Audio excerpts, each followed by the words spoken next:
作为至诚礼佛行三问讯。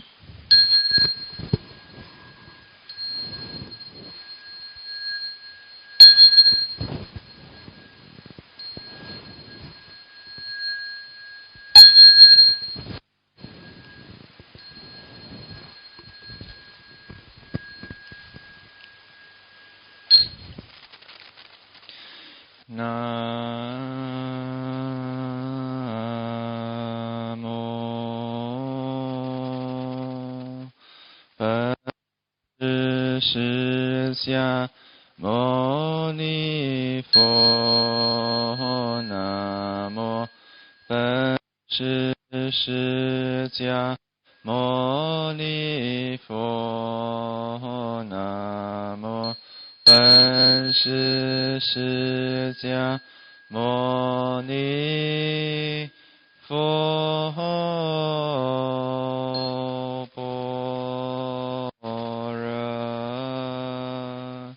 波罗蜜多心，观自在菩萨行深般若波罗蜜多时，照见五蕴皆空，度一切苦厄。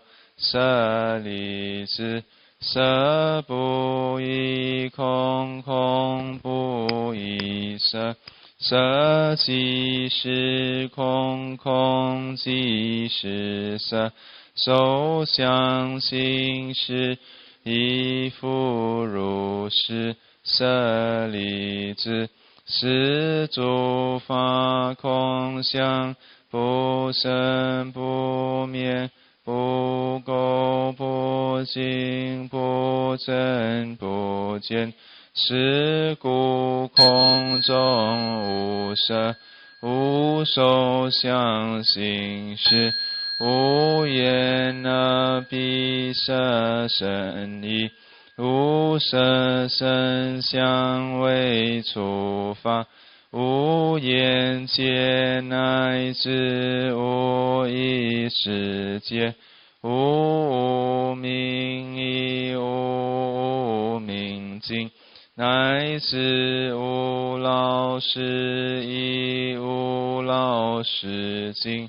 无苦集灭道，无智亦无得，亦无所得。故菩提萨埵依般若波罗蜜多故，心无挂碍，无挂碍故，无有恐怖远离颠倒梦想，究竟涅槃。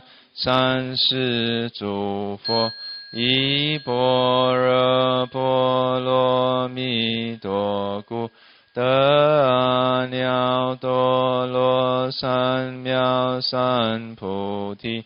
故知般若波罗蜜多是大神咒，是大明咒，是无上咒，是无等等咒，能除一切苦，真实不虚。故说般若波罗蜜多咒，即说咒也。揭谛揭谛，波罗揭谛，波罗僧揭谛，菩提萨婆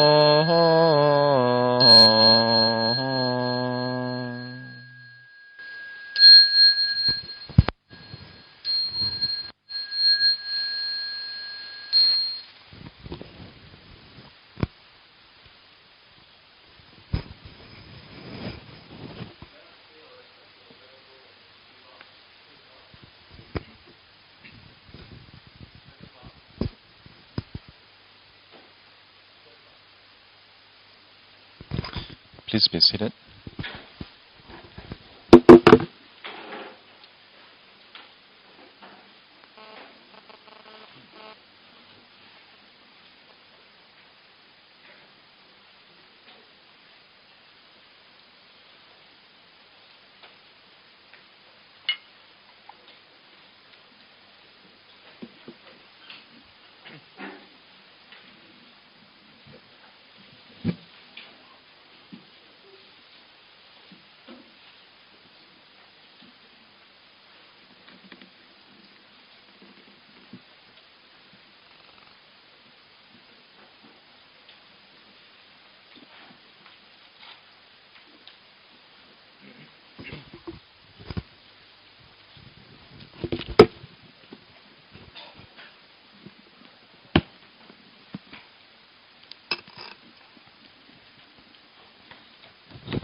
Okay. Good morning, brothers and sisters. How are y'all today? Good. Today is the 9th lesson, is it? 8 lesson. So after this, there's still 2 more lessons. Can we finish it on time? Actually, not so bad, huh? We are already at the 12 links. So do you recall the 12 links? 无名缘行，行缘事，事缘名色，名色缘六入，六入缘处，处缘名，处缘受，受缘爱，爱缘取，取缘有，有缘生，生缘老死，愁叹苦忧恼。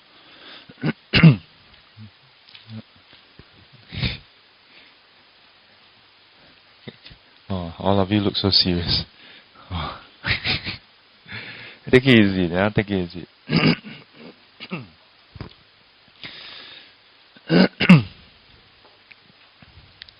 So, the last lesson. Today is the 7th, right? 6th. Today is the 6th. So the last lesson we we covered the 12 links and the 4 noble truths to some degree. Yeah, we went through a bit on the. We went through the whole of the 12 links again in more detail, and then we went through the first of the 4 noble truths. So we also went through the second noble truth.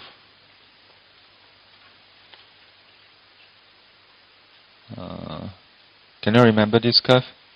Yeah? This diagram illustrating the relationship between our suffering and the cause of suffering or craving. So some students email me and ask me, so what does K represent?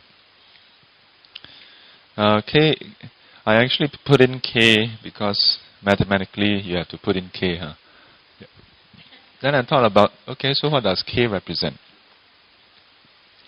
In a way, K can represent the external conditions. But then the moment we say that it represents the external conditions, then we may think, oh, let's go and change the external conditions. Yeah. But then you must remember that K is a constant. So, to some degree, cannot really be changed. Yeah. For example, all things are impermanent. Can it be changed? Yes and no, actually.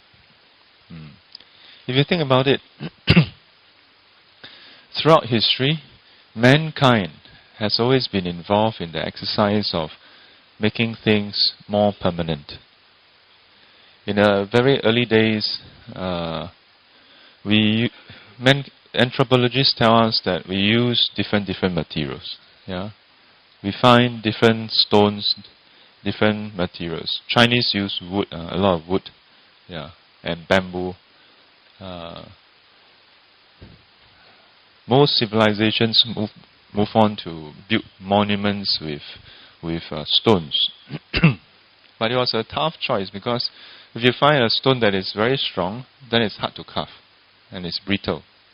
If you find one that is easy to carve and easy to shape, then it's also easy to be shaped by weathering. Yeah. So from there, they developed different techniques. Yeah. They develop different techniques to find stones that's easy to carve, and then maybe apply a layer of coating so that it is stronger. From the early Egyptians all the way to the Sumerians, the different civilizations up to Indians, Chinese, until the later time when Europeans come about. Until today, from the different so-called ages, Stone Age, Iron, Bronze, it's all about material. Why? Because the different materials somehow still change. Yeah. Look around you. All the things that we use. Wood, by nature, yeah. Wood in nature, it would just what happened to wood? If you leave wood in the open in nature, what will happen to the wood? Decompose, isn't it? Yeah.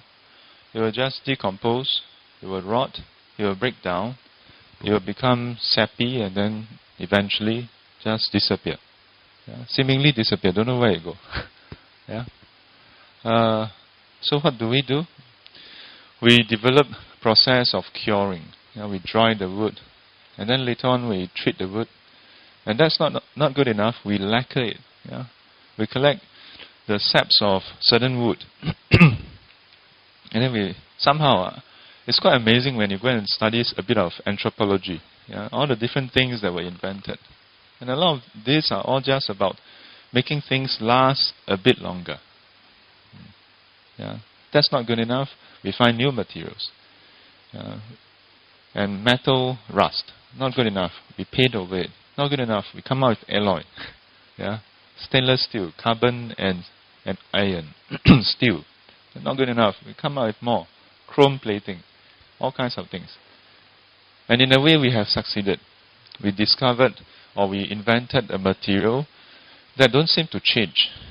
That is strong enough and yet malleable enough for us to shape it, and doesn't rot, doesn't rust. We call it plastic. And today we have a problem.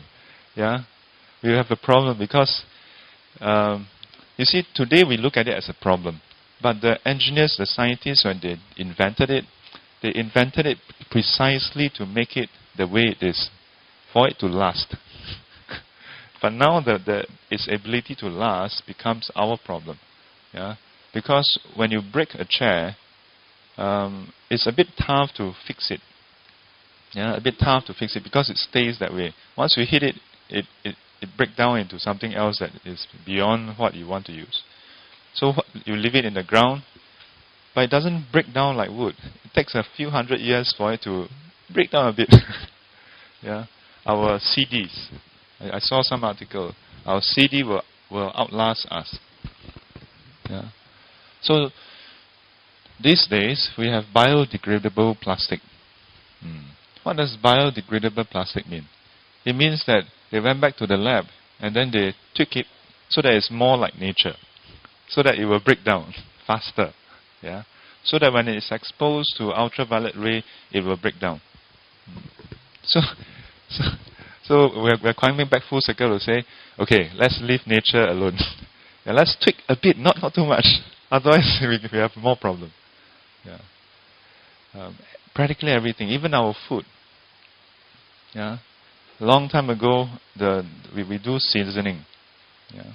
Seasoning using salt and sugar. These are the two main components we use to make things last.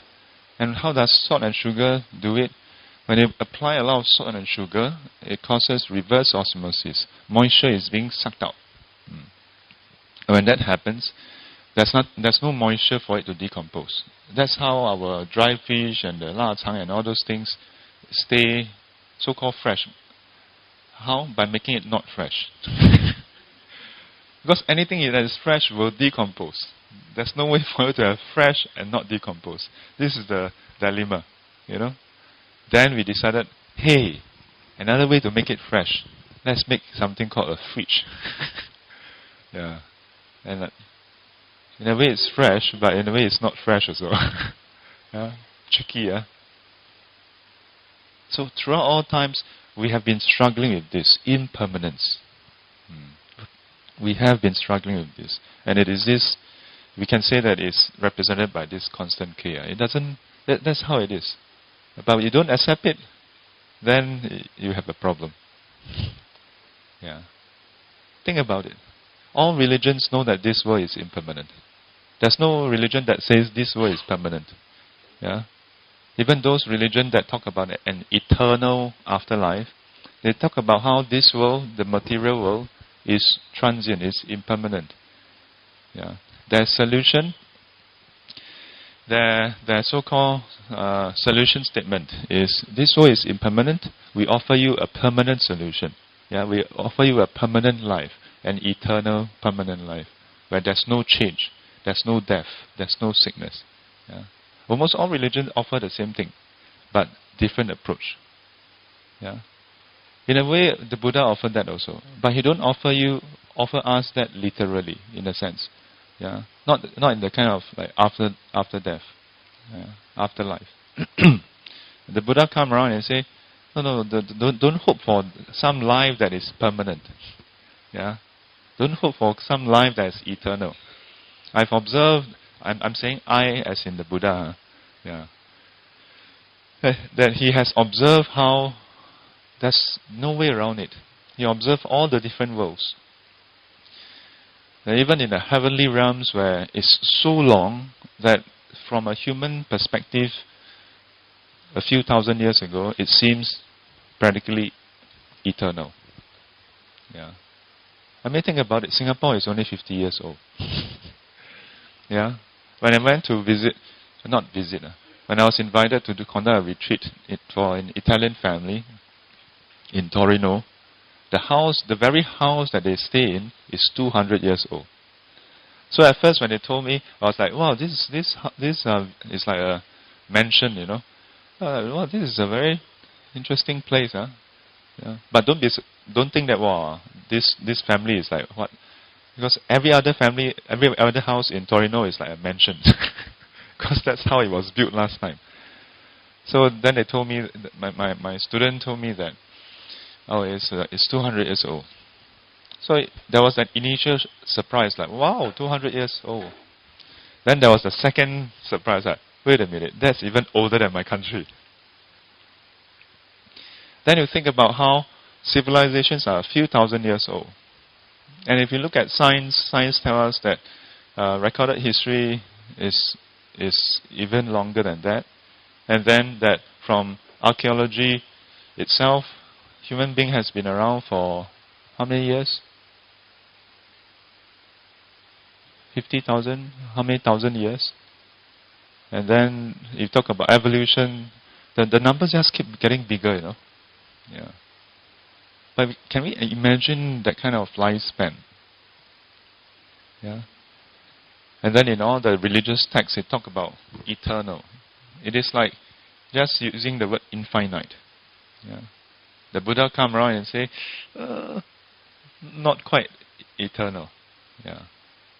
And he don't substitute other religions' eternal life with another eternal life. He says, no, as long as you're in samsara, this is a cycle. This is the way it is. And in some ways, that is what makes the Bodhisattva path even more admirable. They don't walk the Buddha's path, the Bodhisattva path, with some eternal whatever.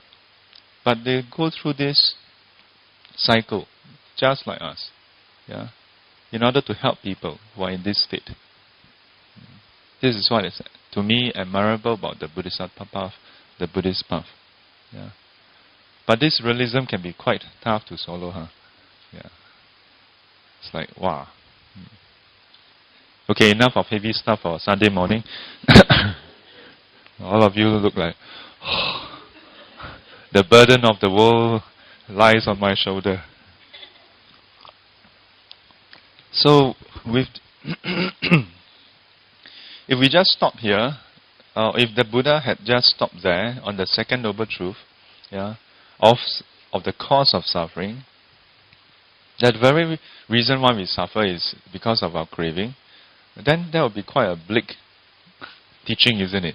Just tell you that you suffer, and then there's a reason you suffer, but don't tell you about some possible end. Yeah. Within the first two noble truths lies the third noble truth. Yeah. So, for example, again, I need you all to exercise your mathematics. Bring back all your mathematics genes from your primary school, secondary school teacher. So if you look at this equation, S equals to KC plus B, where B equals to 0, so it's basically S equals to KC. So you're supposed to solve S equals to 0. Find the value of C.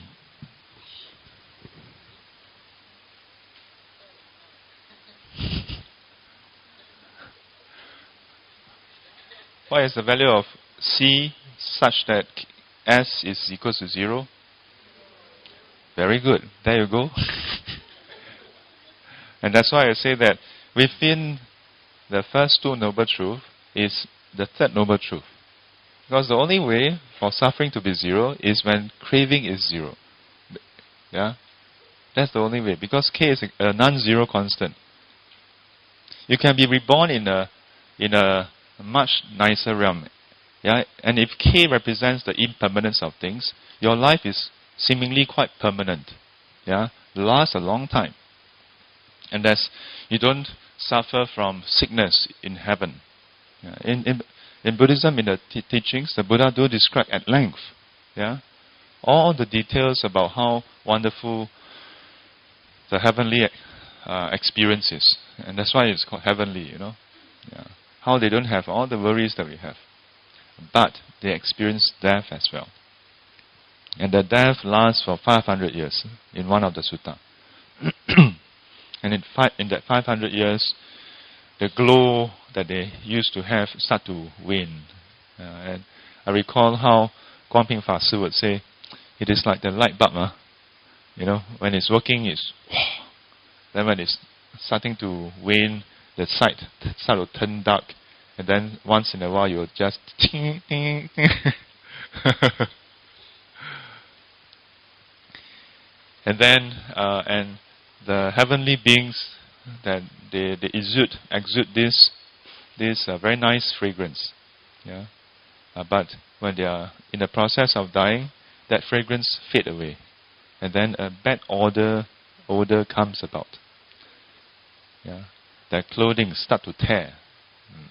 These are the descriptions. Okay? And because of all these things, then their fellow heavenly beings start to distance themselves from this person. Yeah. So for 500 years they go through that. When I first learned about this, it was quite a strong imagery. Yeah. You can imagine a person who has lived in such life of luxury, of opulence, yeah, of creature comfort. The description is always, they enjoy, those in the sensual realm, okay? Sensual heavenly realm. They enjoy the 5 courts of sensual pleasure that is far more supreme than that of human realm. Yeah? Most supreme, yeah? But as they die, then all this start to fade away. But then I was thinking, I always question, yeah. So I was like, is it true or is it possible, and how would it be like? Then as I grew older, and especially after I become a monk, and I meet a lot of cancer patients, then I start to wonder, you don't have to go and look at some faraway world, you know. In this world, in this very world, here, now, when you see cancer patients, or any terminally ill patients, they are very much like heavenly beings who is passing away. Yeah. How many times have I heard of parents who are terminally ill? 久病无孝子. It's not an excuse, it's not a valid reason, but it is a phenomenon that our forefathers observed. That when parents fall sick for extended duration of time, it's hard for the child to maintain that filial piety. Yeah. You get frustrated. It's an internal turmoil. You feel too much pain seeing your parent being sick that you just cannot face it. You know. Again, it's not a good reason, but that's how most people are.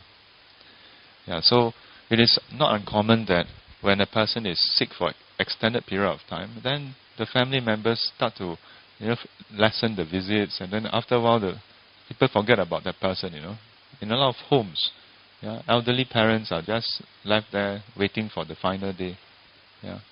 Worse if the parent have money. Worse if they have money. If they have inheritance and money, then once in a while they all come and then bug the poor fella. Amma, it's very sad, It's very sad. But the Buddha said that all this, there can be an end. There can be an end to this. And it's not that when you die, then it comes to an end. It is that when you're able to see things clearly, when there's no more craving and attachment, when there's no more defilements, no more greed, hatred, and delusion, and all this, the prime driver, and that's a very key thing. There are many factors involved in our suffering, isn't it? When you have a bad day at work, surely your boss is involved in some way, On a Friday evening at 5:45, if you knock off at 6, your boss called for a meeting. Surely that upsets your schedule. How many of you have ever had your boss call for a meeting just 15 minutes, 10 minutes before knock-off time? Have you? Yes? Of course we have. I remember when I was in consulting, that's what my boss did.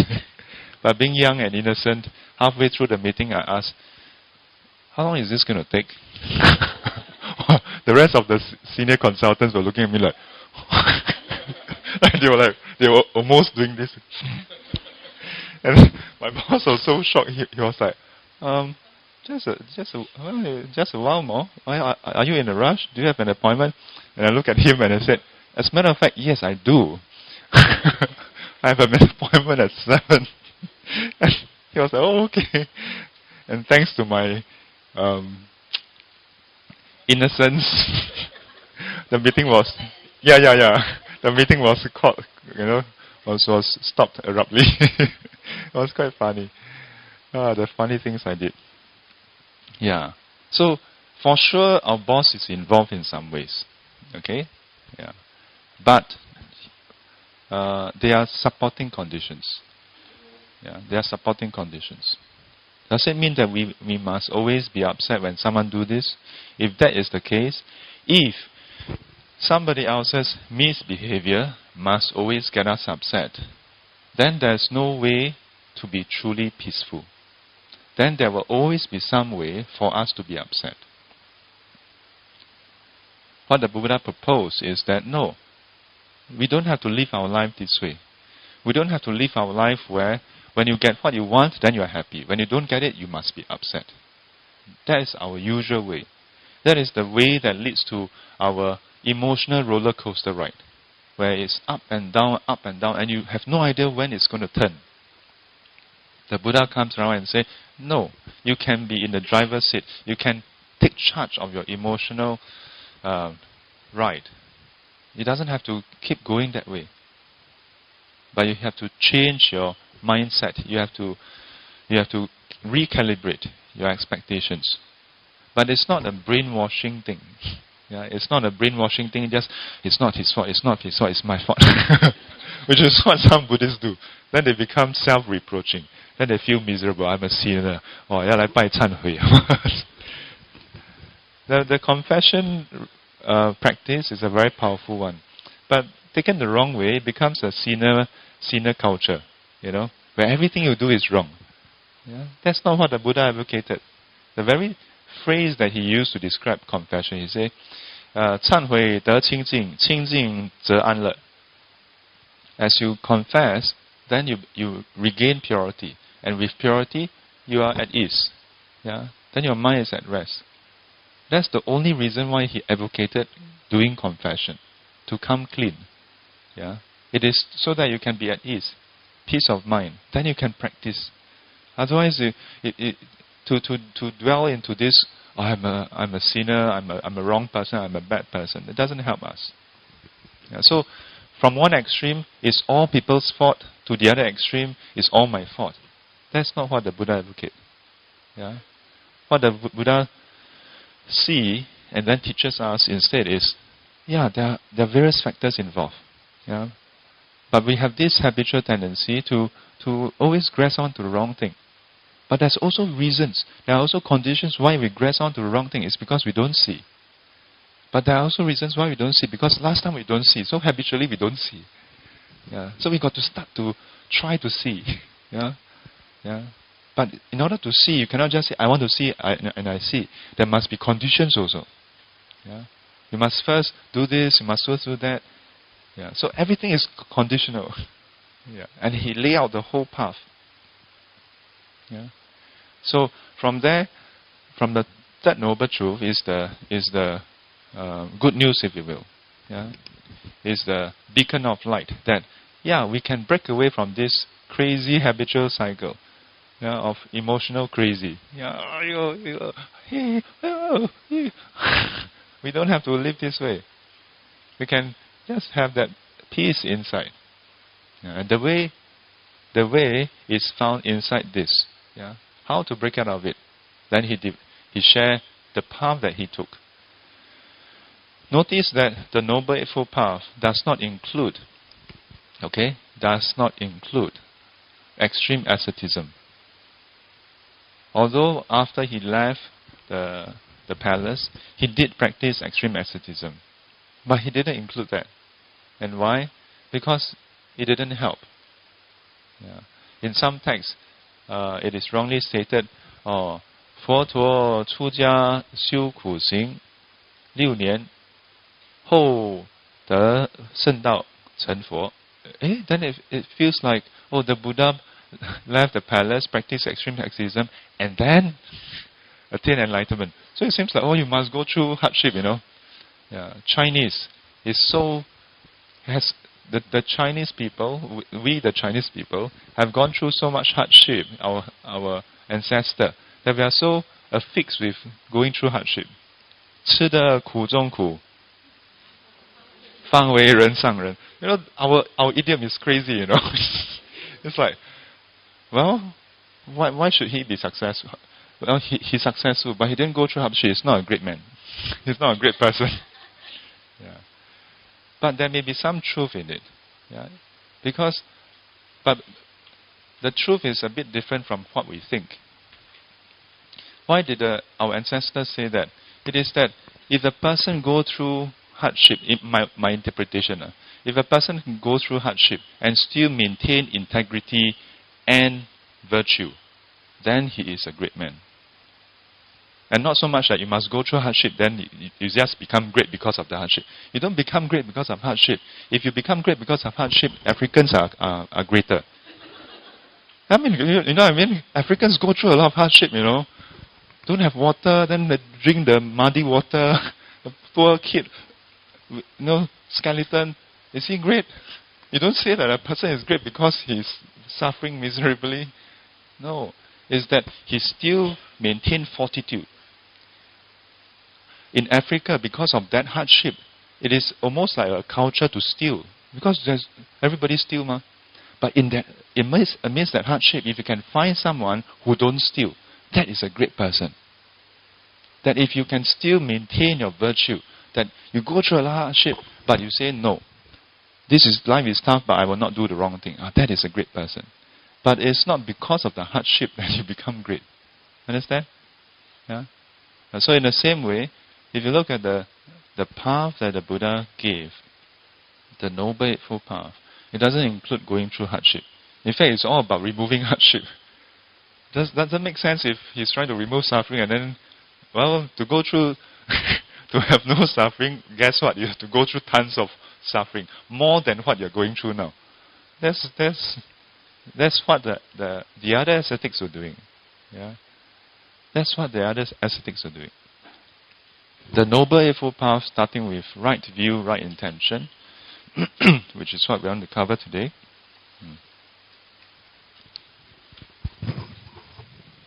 Have I gone through Noble Eightfold Path with you all? No, Okay, correct. So today is the 6th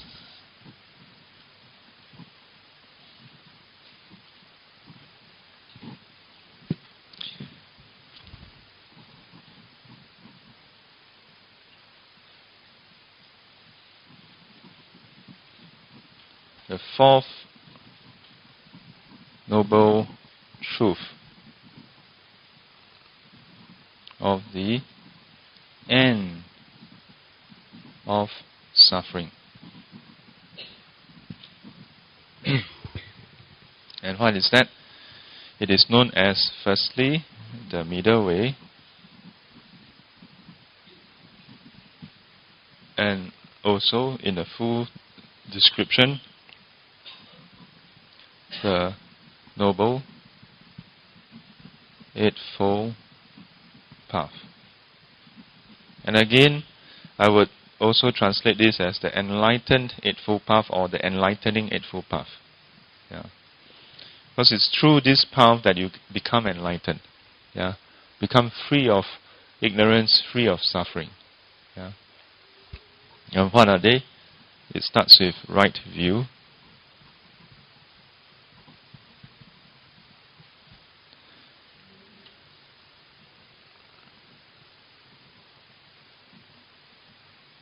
Zhenjian.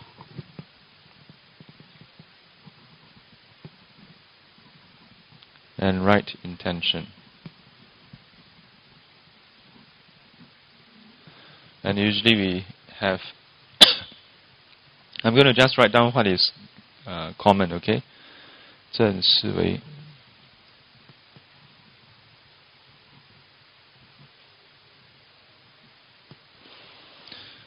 So, the first one, right view, is also sometimes translated as right understanding.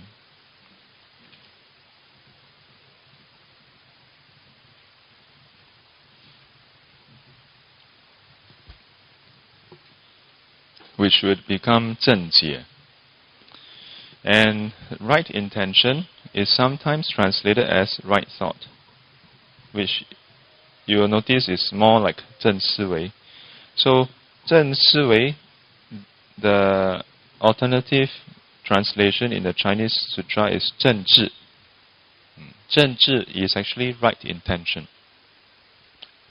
So this is the first two.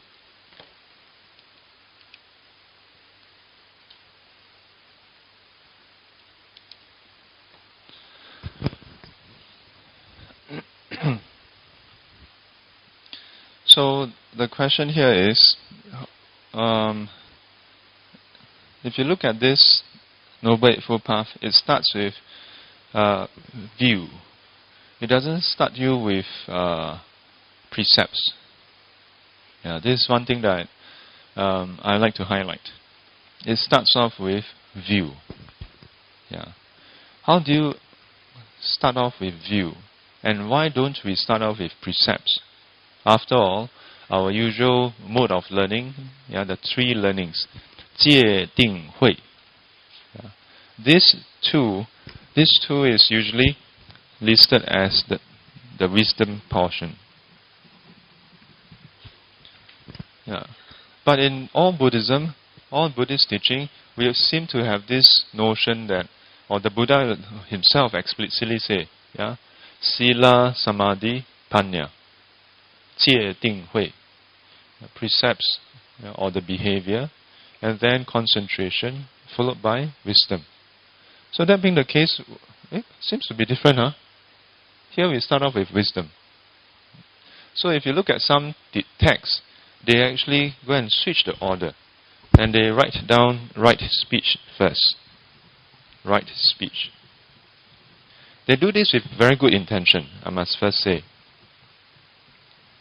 to change the Buddha's teaching. You better have good intention. Sounds like an oxymoron. Huh? To change the Buddha's teaching, you must have good intention. Or you must have, you must start off with good intention rather. Right speech, right action, right livelihood.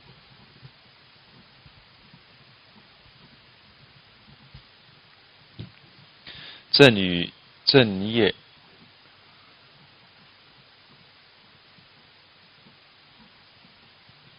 Zhen ming. Yes. And then the last two is, or last three rather, right effort, right mindfulness,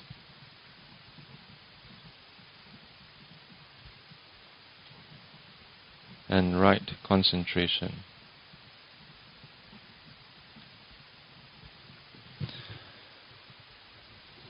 Four, 5, 6. Sorry, this is 4. Yeah, then 7, 8. Yeah. So this is Zhen, Jing, Jing.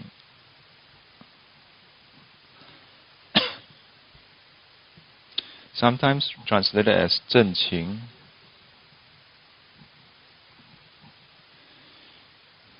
And then you have Zhen Nian. And finally, Zhen Ding.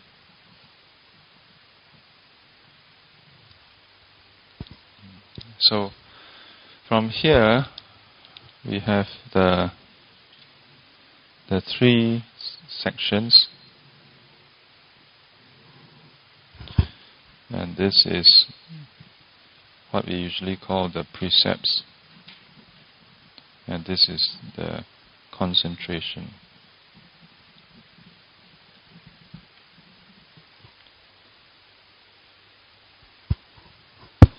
But as I've mentioned before,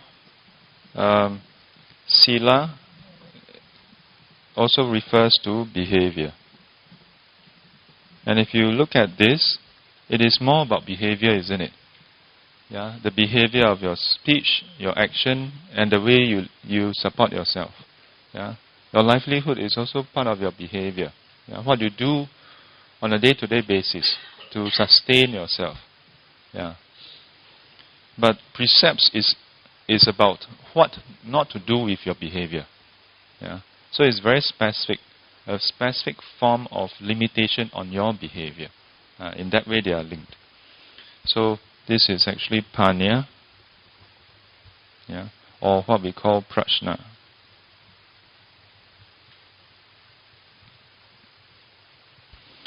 And then we have samadhi.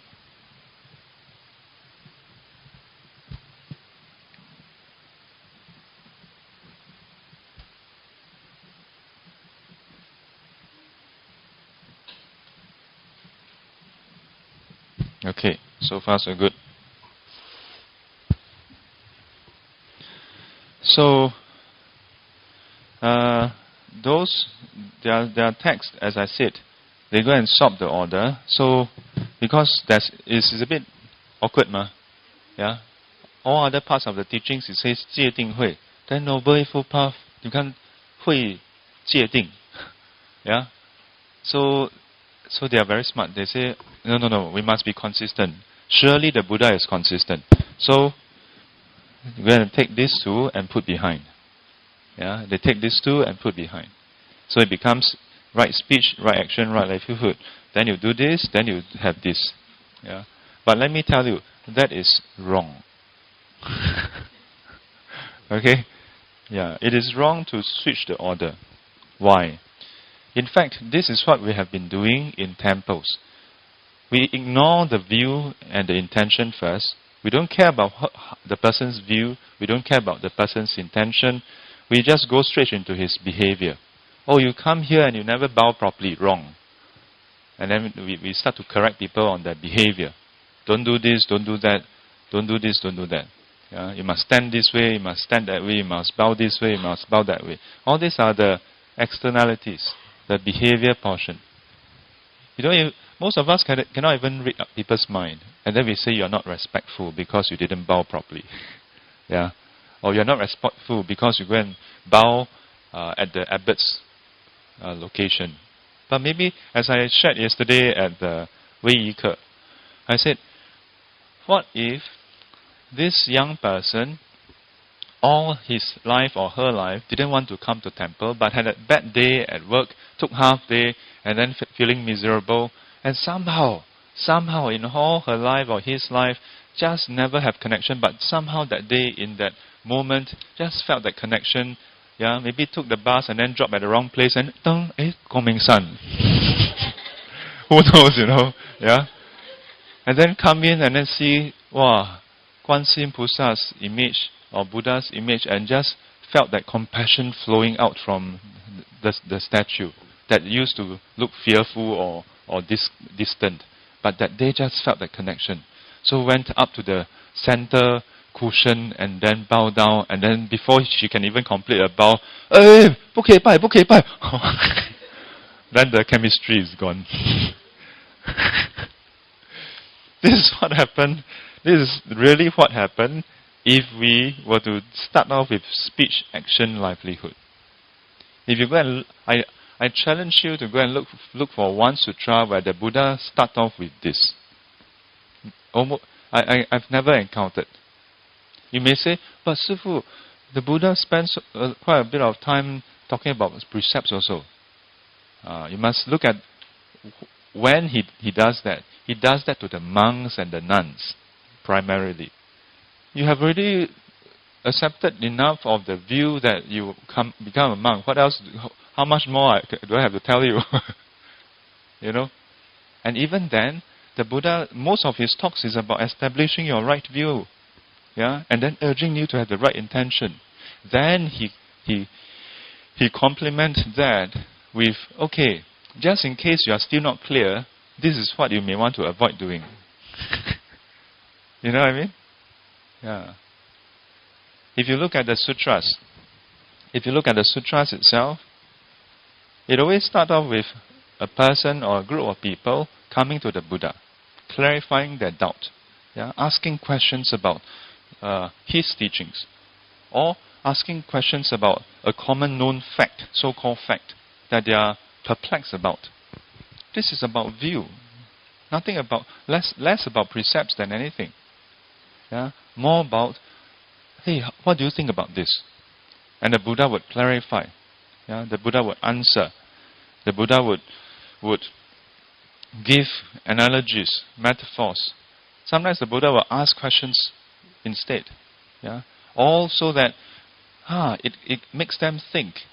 Yeah, makes them think and question and then discover for themselves. There's a different way of looking at this, which they didn't realize. And when that happened, what happened to your head? Why do you have something stuck onto your head? Huh? Oh, okay. After the operation. Oh, okay. Was that okay? Oh, she was having this thing stuck here. Her. Yeah. I'm generally concerned, wondering because Yoko usually stick on the back, seldom see the Yoko on the head.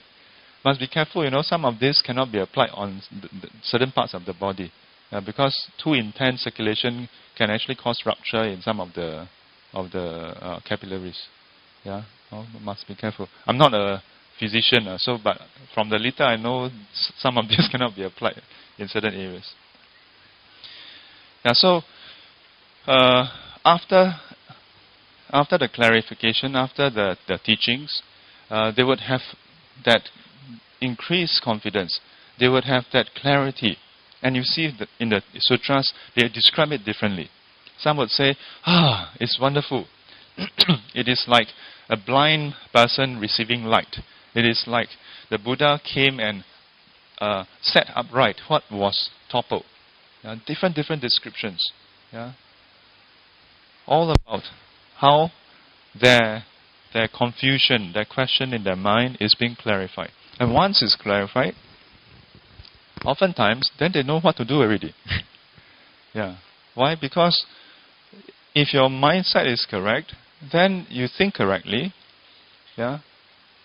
That is what shapes our intention, yeah, our direction, what goes on in our mind. And from our mind shapes our body and speech. I've shared in the parents' class. If your intention is simply to make your kid sit still and not make noise, you don't have to send them to the children's class.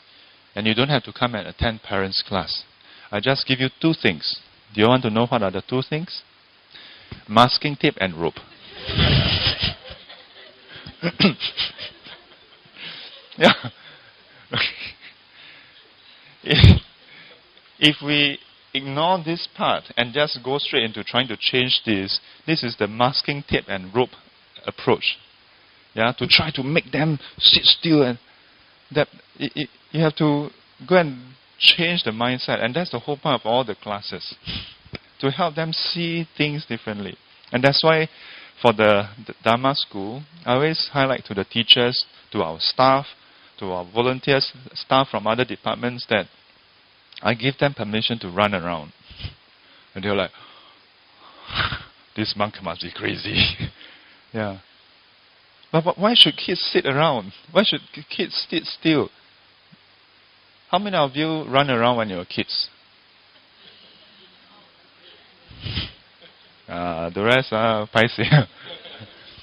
There was once I was talking to my family about this very bad injury I had when I was in P3, and for some reason I always recall it as that I was carrying this glass bottle back and forth, science experiment, grow the green bean. I always recall that or remember it as me walking home and then somehow falling, and then somehow having the glass huge chunk stuck into my leg. And that day when we were going through this again, then my younger sister said, "Sifu, you were running." And I was like, "No, I was not." Then she was like, "I was behind you running." And I was still not convinced. I was like, "No, I was not running. I don't recall myself running. I remember I was walking." And then she looked at me with a deadpan face and like, "Sifu, when we were young, you never walk." and then it started to come back. Yeah, at home, 4-room flat, not that big. To go to the toilet, I'll run. Yeah, anywhere. Go to the provision shop, I'll run across the road. I'll run everywhere. The whole world was a playground to run around. Yeah, to climb, the void deck, there's the pipes. I would climb up, if we are going out as a family, I would run down first, and then I would climb up and then wait for my parents to come. Not that because I did that, then it's correct, and I'm allowing kids to do that in the temple, okay? But it's because that, when I think about it, I understand why they want to do that. If I was born later, I'll be labeled as dyslexic or ADHD, But because I was not born so early, I'm not. I was allowed to play. So I tell parents, I say, and the teachers, the thing we should share with them is when to play, when to not play. Kids are fairly reasonable. I've observed over the years that they actually like structure. They love rules, You notice how kids are very serious when they are playing games. That if anyone cheat, I tell you, see. Right? And you're like, what's the big deal? Why are you quarreling like that? No, go play cheat. From this, you should see that kids, they take rules very seriously. But it seems the opposite, isn't it? They don't seem to want to follow rules. It is because you haven't got them to buy into the rules. Yes, they have their own set of rules. And it's because their view is different from ours. Their view is, this is not a chair, this is a playground. I remember when I was young, anything is a toy. Everything. Yeah? The last time when we go onto the bus, there's the bus ticket. Is there still bus ticket? No more. Yes, there's still bus ticket. If you use coins, yeah, but last time everybody used coins, the coin is origami. Wow, start to fold. Everything is a toy. So until the mindset change, and we shouldn't change our kids' mindset to think, oh, no more toy. Yeah, but to start to learn that, yeah, there are things that are toys, and there are things that are not toys. You don't want your kid to look at this world like us, like everything, sian lah. Yeah, the company spend thousands of dollars, send you on the team building, sian lah. Right? Adults are very jaded, Any kind of attempt to make us happier, boring lah.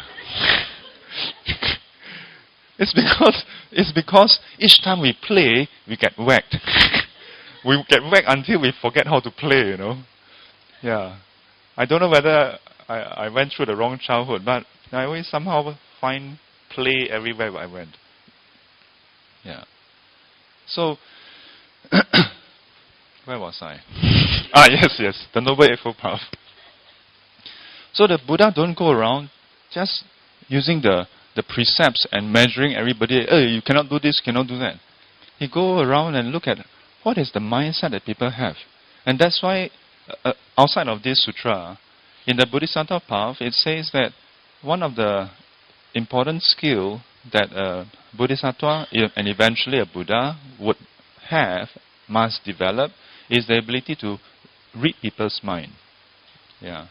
Not the kind of like, check your WhatsApp kind of read people's mind, but to be able to encompass your mind and see what is the direction, what is the inclination, what is preoccupying you, what is the quality of the person's mind. Is it tending more towards greed, hatred, or delusion? And what is driving that? I have devotees ask question about the first precept, non-killing. And they ask me, what if a person want to commit suicide? Is it against the precept? And I'm like, yeah, of course it's against the precept. But you see, if you ever encounter anyone who is suicidal, do you think telling the person is against the first precept is going to help that person? Nobody wake up and think, I got a feeling that committing suicide is not against the first precept, so I will go and commit suicide. Nobody decide to commit suicide because of that. At least I haven't encountered one person who is like that. They become suicidal because they encounter some great difficulty or something traumatic. Yeah? And somehow, no way to get out of that. Nothing to do with precept that they want to commit suicide, Really. So it's again, if you just look at jump straight into the behavior and try to take the rules and you're not helping that person. But instead, if you look at even suicide in terms of the noble path, the suicide would be the behavior. It's driven by some mindset that the person do not see that there are other ways of possible living. And why is that? That's a whole set of emotional baggages and traumatic experiences and so on that shapes the person's mindset, such that the person feels helpless and hopeless, that there's no other way of living that is more palatable. Here the Buddha comes in and says, no, take a closer look. And then he offers what he has seen. What he has seen is what he has seen, not what we have seen. What he has seen becomes his wisdom. It's basically fact to him. For us, we are not enlightened yet. So we borrow his wisdom, his realization, we borrow it. Through his teachings. We borrow it. And we borrow it to take a look. So in that way, we call it a view. To us, when the Buddha declared that suffering arises due to craving and clinging, well, to some degree we may agree, but we may not totally agree. We may not totally appreciate. Agree is like you agree or you choose not to. No, it's not that. It's that you cannot fully appreciate it, isn't it? And that's why we call it a view. It's just a view, a viewpoint. Buddha saw this, we cannot see. Then we say, then we take a look. Hey, looks quite different. How come from my side it looks like this? Hey, how come from this side it looks like this? And this is what the Buddha offers. Yeah? But you cannot hold on to Buddha's binoculars all the time. Then he tell you how you can develop your own binoculars. Yeah? But in the meantime, before you make it, not fake it, but you borrow it. Yeah? Borrow the Buddha's wisdom as the right view. And then from there, it shapes, it drives your intention. Give you an example. The right view versus wrong view. Our usual mindset, again we come back to the boss, work. If at work, our usual mindset, we encounter difficulties, it's that person's fault. If we are the boss, it's that person's fault. If we are the kakya, it's also the person's fault. And if we are the boss, then what do? We give warning. We give warning letter. Yeah?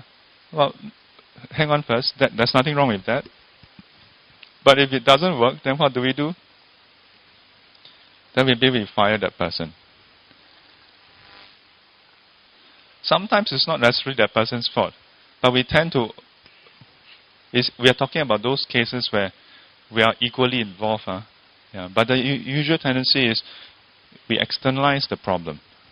And if the person is someone that we can fire, we fire. If we are the kakya, then what can we do? We fire the boss, we tender, we resign, we throw the letter. We go and say, nah. Right? That's what we do. Is there anything wrong with that? Well, if you are happy with that, so be it, In no Buddhist teaching that say, no, you cannot do that. You can do anything you want. But if that's the only thing you know how to do when you face difficulty, then you'll find yourself job hopping. The Buddhist approach, the Buddha's approach is, okay, take a different look. Are there cases where it's really the boss' fault? Are there cases where maybe we are partly involved? Are there cases where it's just the circumstances, nobody's fault really? Sometimes things just happen, You prepare everything, the machine breaks down. What can you do? Why must it be somebody's fault? Sometimes it happens. Wear and tear, what do you want? But we cannot. Our usual mindset is, no, we must pin it on somebody. Yeah. So if we were to then change our mindset, temporarily, borrow the Buddha's right view and look at this world, to realize that all beings are already suffering enough, and that all the suffering is due to our lack of wisdom, not seeing correctly, then that will shape the way we live our life, our intent, our thoughts, the mindset. And from there, then we look at right speech. Then it makes sense why you shouldn't lie. Then it makes sense why you shouldn't speak harshly, because people are suffering enough. Then it makes sense why we shouldn't tell tales to divide people. Then it makes sense why we shouldn't have idle speech. In the context of right view, right intention. And right view includes the Four Noble Truths, it includes the teachings on karma, and so on and so forth. That if you then accept that, yes, we are partially involved also, and we have to be responsible for our action, then it makes sense that even in difficult circumstances, when we go through much suffering, that we shouldn't then, because I suffer, I must make people suffer. Let's share the suffering. No. Then we say, okay, let's just go and solve the problem. Then it makes sense. Right speech, right action, right livelihood. You will notice this word ye. The word ye. The word ye itself, oftentimes there's a confusion, because today we talk about hang ye, zhi ye, but here ye, the word ye itself is not about job and career. It's about action. The kind of actions, 行业, the kind of actions that you take in this field, that's your job. But in the context of this, it is about the bodily, verbal actions. Yeah. In this case, this specific case is purely your bodily actions, because verbal is all covered under speech. So here, 正业 refers to the kind of bodily actions that is right. What do you mean by right? Right in the sense that it leads towards lesser suffering, leads towards end of suffering. The kind of speech and action that is conducive for happiness to arise.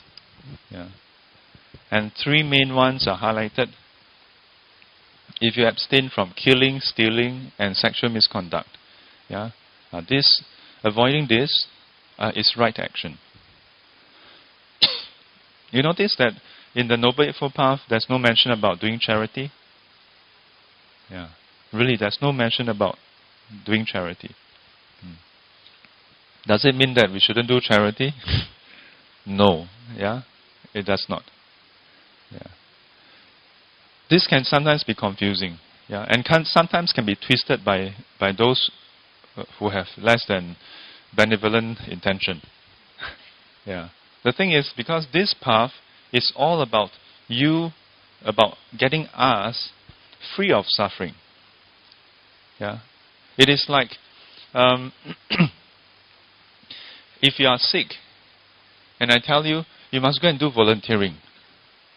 I'm already sick. Why are you asking me to do volunteering? But volunteering is good, ma. Right? What I should be telling you is, when you're sick, rest. You must have adequate rest. You must go and see the doctor. You must follow the prescription. You must take medication. You notice that to become well, there's no mention about taking care of the sick. Right? There's no mention about being filial or not. But that doesn't mean that being filial is bad, Yeah. So this Noble Eightfold Path is purely focused on quickly getting you well. When you are well, then you can do all the other things, like caring for people. When you're not well, 好心做坏事，越帮越忙。泥菩萨过江，自身难保。Yeah. So this is the context.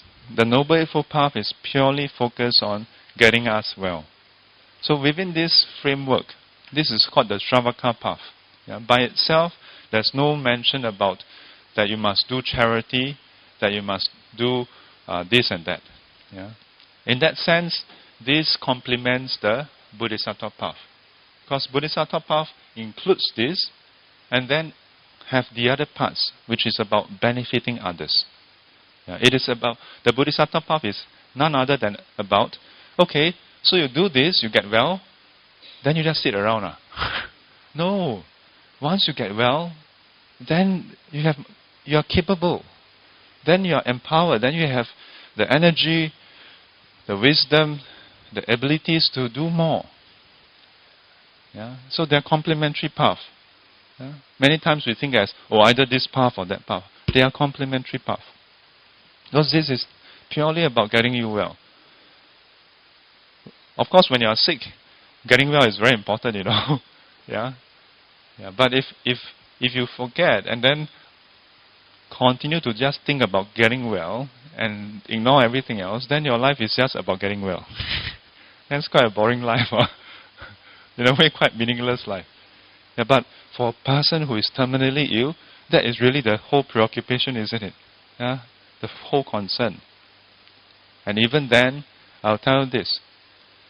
2 weeks ago, or previously when I visited this cancer patient, mother, because of the spread, it affected the vision, and she lost her sight, basically. And even then, I was telling the children when her mother passed away, I said, when you think about your mother, think about how much she loved you. That even when she was down with cancer and lose her sight, she was still She was not complaining, well, poor me, I don't have eyesight, blah, blah. She was still concerned. Now without eyesight, I can't care for my children. What is going to happen to them? What is going to happen to them? And to me, in many ways, that's a bodhisattva. Only a bodhisattva would say, oh, I'm blind, it's okay. But in that dire situation, concerned about that, she cannot care for others. You know? So, right view, right intention. There are specific definition, okay? And that can be found in the Pali Canon, can be found in the Sutras. Right intention, no hatred, no ill will, and renunciation. Yeah, basically the opposite of greed, hatred, and delusion. Yeah. I'll give you it should be inside the. Check your handout. In case if it's not inside, I'll give you all the listing. Okay.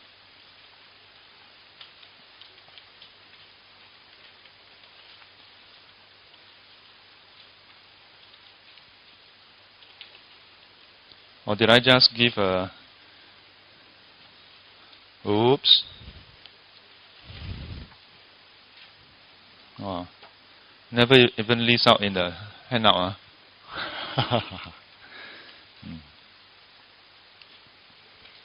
Okay, I'll give you all the full list next week. But here, right speech.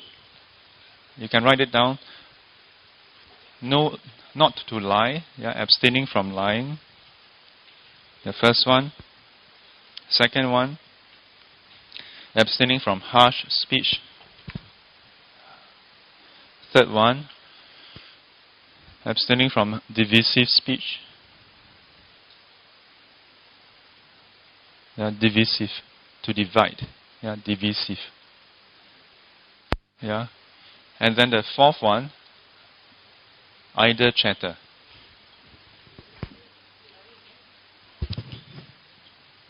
Lying, harsh speech, divisive speech, and idle chatter, or sometimes translated as frivolous speech.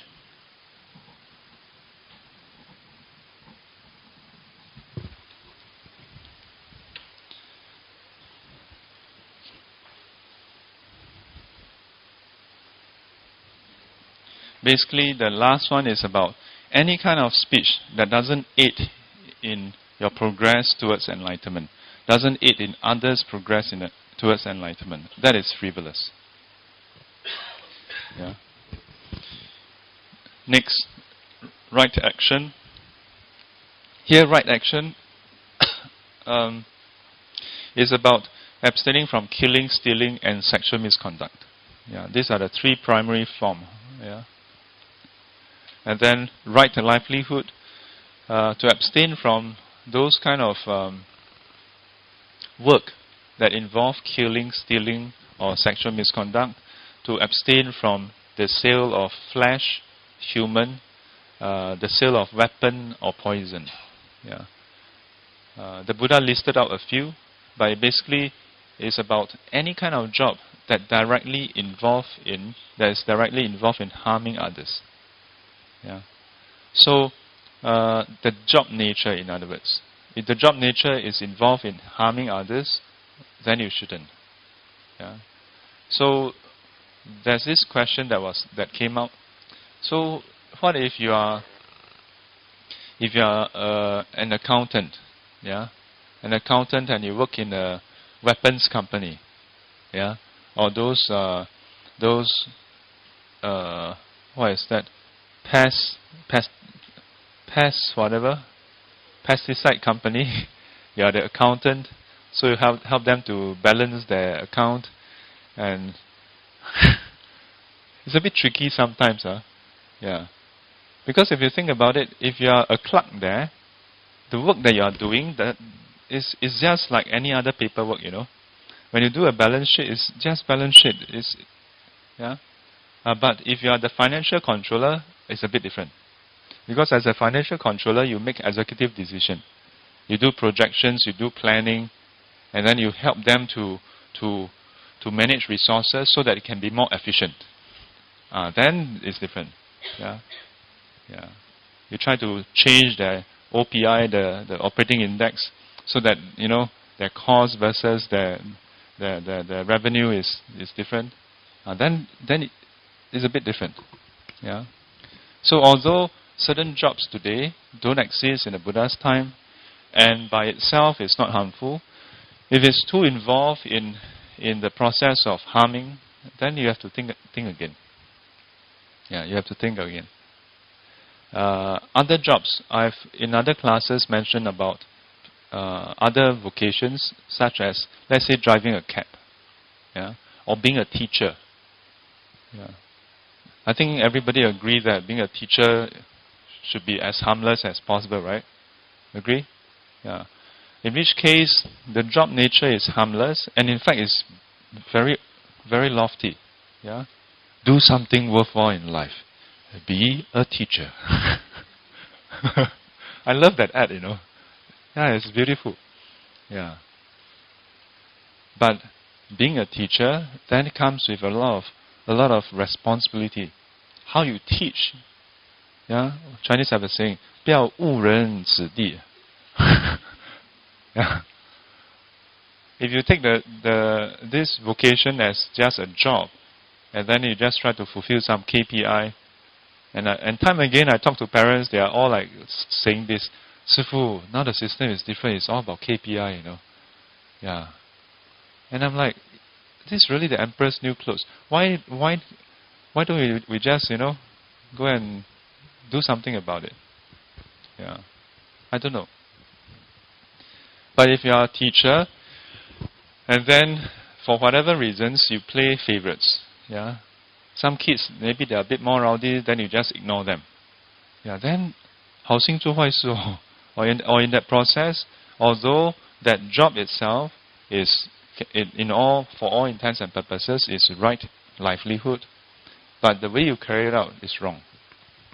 Yeah, the way you carry it out is wrong. In the Pali Canon, in the Sutra, then the Buddha mentioned to the monastics that the one right livelihood is that of an arahant who goes from houses to houses for alms. Yeah. And in that way sustain his life. Yeah, without any greed, hatred and delusion involved. Yeah, that is the purest form of livelihood. Yeah, but does it mean that then all of you have to go on Monday tender, and then everybody go house to house? No. So for lay person versus monastic, your livelihood is different. Okay? Yeah. When you look at those specific suttas where the Buddha is talking to the ascetics, to the monks, is in that context. Yeah. But for lay people, he has shared with merchants, the right way of doing business. Yeah. So he don't go and tell merchants, cannot. You cannot do business. Anatta Pindika, one of his greatest supporter, he's a rich, wealthy merchant. He don't say, oh, Anatta Pindika, so what if you offer me the whole Anatta Pindika's park? You, wrong livelihood. No. Okay, so continue with your job, but if your job involves harmfulness, advertising is a bit tricky. Advertising is a bit tricky. Yeah, one lady just came to me for counseling about that. Yeah, she's not into advertising, but she's with one of the press, and then they have to handle the graphic design for advertisement and all kinds of things, news. So I told her, I said, well, sometimes it's tricky. Where do you want to draw the line? Because any kind of ads that involve a person is doctored, is photoshopped. Yeah. In fact, in Europe, UK, they have passed a bill in some countries that requires advertisers to indicate in the fine print, if they have a photo that is photoshopped, they must declare. So you see, Calvin Klein, And then there's an asterisk there, and then below, the above is an illustration that has been photoshopped. That's the truth, you know. Yeah, I've seen some documentaries about those photo shoots. You know how that whenever you buy some piece of clothing, you can never quite wear it like the way the picture is. Why? Because when they turn around, all the safety pin, all the things, yeah, it's carefully crafted, you know, to look that perfect match. I'm quite a straightforward person. So there was once, I think I was in Sri Lanka, yeah, and I saw I was staying in the Buddhist library. So if for those who have met me there, you'll see that I also put on the Theravadan robes, yeah. So I was one day, I think in Sri Lanka, and I was with this group of devotees and venerables. So I was looking at the Buddha's image, you know, the way the robe is being worn, and I was trying to like figure out, so how come cannot wear that way? So I asked one of the senior monks, can you tell me how to put on the robe that way? Then he looked at it. Then he looked at me and he said, no, this is artistic impression.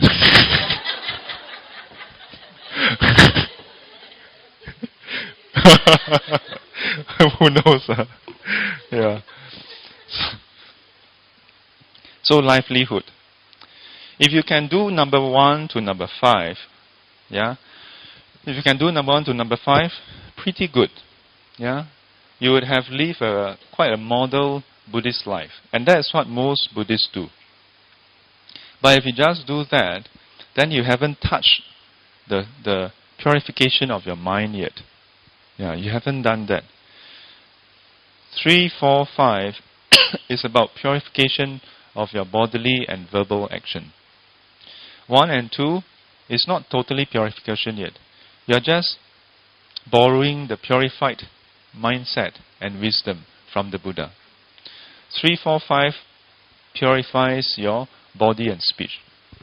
6, 7, 8 purifies the mind. Yeah, purify to what degree? Purify such that the active component of defilements is removed. Yeah, but the dormant component is not removed. Dormant component, meaning the potential for greed, hatred and delusion, is not removed yet. Effort, mindfulness and concentration is all about subduing the active defilement. Yeah? When you have applied right effort, what is right effort? Right effort is none other than what is this?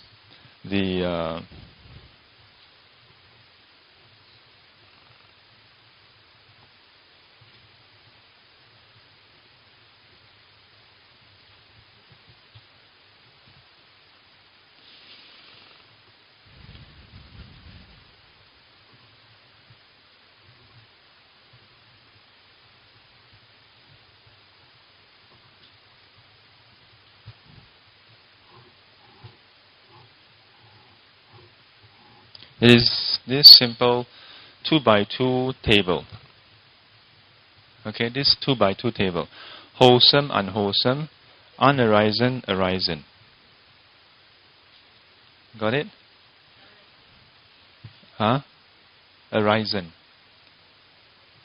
Arisen. Yeah. That means those that has arised. Yeah. And this is those that has not arised. Yeah.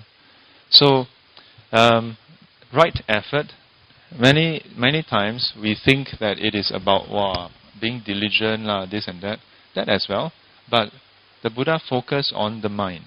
Yeah, that if you in your course of life, yeah, or when you're meditating, or when you're practicing, or when you're eating, or drinking, talking to people, working, in any time of your day, if you find that there's unwholesome thoughts that has arisen, then you must apply effort to reduce it, remove it. Yeah? And if you find that, or rather, those that is not arisen, I correct myself.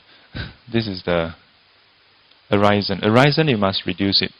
And then those that is unarisen cause it not to arise. Is it clear? Let me repeat myself. I always get the order mixed up. Unwholesome thoughts. If you find that there's unwholesome thoughts that's arisen, you work at its reduction and removal.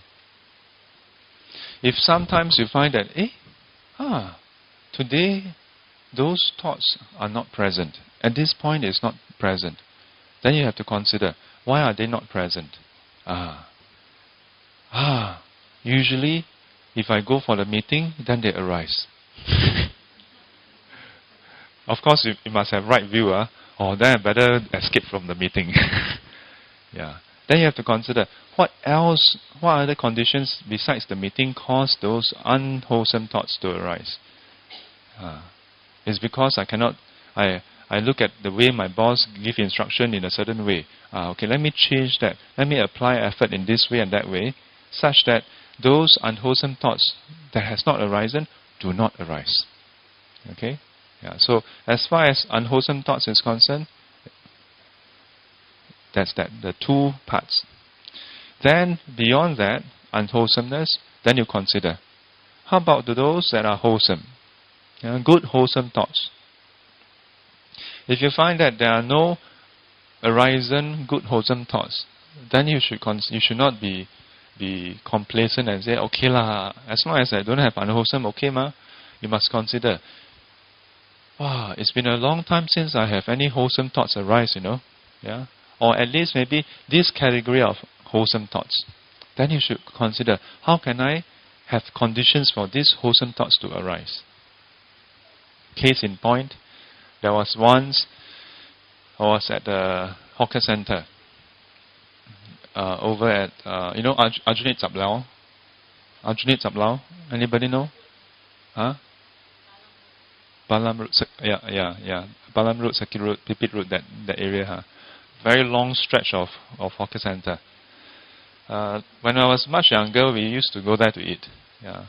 But once I finished my studies and then went out to work, then usually you go to food court. Then at some point in time, life gets good, atas, you go to restaurant, don't even go to food court anymore. Then something happens. One day I happen to, it's not that I'm the kind of like nose in the air, like hawker center, but it's just that somehow the circle of friends that you have, you just don't go to food court or hawker center, You just start going to restaurants and try this and try that and all those things. And then one day I happened to go to the hawker center. As I said, I'm not averse to going hawker center, so I happened to go there. And then when I was there, this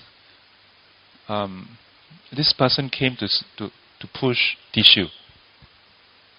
And then I got one tissue, and then it struck me, it's been so long since I get a chance to do this charity. Especially because, like, if you take public transport, you still encounter people doing that. But once I got my own car, I started driving between Suntec Tower 5 to, there's no way for you to encounter them, And within the mall itself, within the complex itself, there's no one pushing. And that's my point. Exactly. Because at some point I got my own car, so I just don't go past them anymore. So that very day at the hawker center, I was like, wow, I had this. It's almost like a fear, It's like, wow, it didn't occur to me, because it's out of sight, out of mind, Wow, then I was like, oh my goodness, it's been a while since I get to do this form of charity. So do not be complacent, thinking, it's okay. But to consider whatever types of wholesome thoughts, the various categories of wholesome thoughts. If you find that certain wholesome thoughts have not arisen for a while, then you have to consider why. And then to not just sit there and cry, why, tell me why, but to apply effort so such that there are conditions for these wholesome thoughts to arise. Yeah?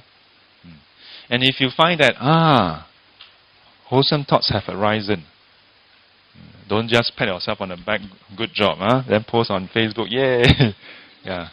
But to continue effort, to sustain them and to grow them. Yeah? And cause them to grow and bloom. So this is just for it to arise, and this is to grow and bloom.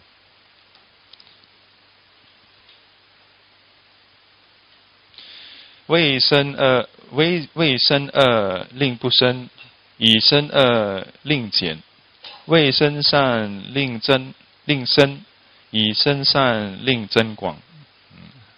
See how easy it is for Chinese, just like a 对联 like that, then 搞掂. Yeah. Didn't catch it. It's basically what I spent some time to describe here. Yeah. So this is right effort. Yeah. And you notice that then this goes a bit deeper. Yeah. This requires you to do reflection and observation. Yeah. Not simply about cannot do this, cannot do that anymore. And that is why we say that the earlier part, right speech, right action, right livelihood, this is purification of your body and speech. Yeah. But do you want to kill? Yeah, sometimes fed up, at home trying to sleep warm night, and then the mosquito come, and then Yeah, mosquitoes are one of the most unethical creatures in the world. Why do I say that? Because it's been a while since they visit me, but when they do, they don't. Sometimes I'm like, come on, I don't want to kill you, and I don't kill you anyway. Just bite. Just have a nice like set up your poncho and then sit there, have a rest. Just don't make noise. I need to sleep. And then just bite once. Have a nice drill, and then suck all you want. And then you can go off. Nope, mosquitoes, nope. You think you're going to have it easy? Nope. I'm going to fly around for 15 minutes. And then I'm going to just suck. And then, now, not nice from here. Come on, it's the same blood all over. And no. That side looks better. Then go there, then suck a bit. Now I'm going to fly around. It's like, come on. But there was once when I was in university in the toilet, then one mosquito happened to come. And that was the one time I looked at the mosquito up close. The mosquito was on my finger. And when you don't, somehow the mosquito was not afraid of me. And I was looking at it so close, and then I could see it pulsating. And then the back just...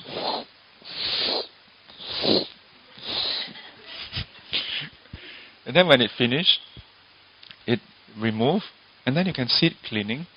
And at that moment, it was not a mosquito. It was another being. It was. Well, I wouldn't go so far to say it's a human being, but you know what I mean? It's like watching a Disney character, like it's a person. You feel like it's a person when you see it cleaning, and then it just stays there. I was like, I'm quite done with my shitting, and so... And after a while, it fly off.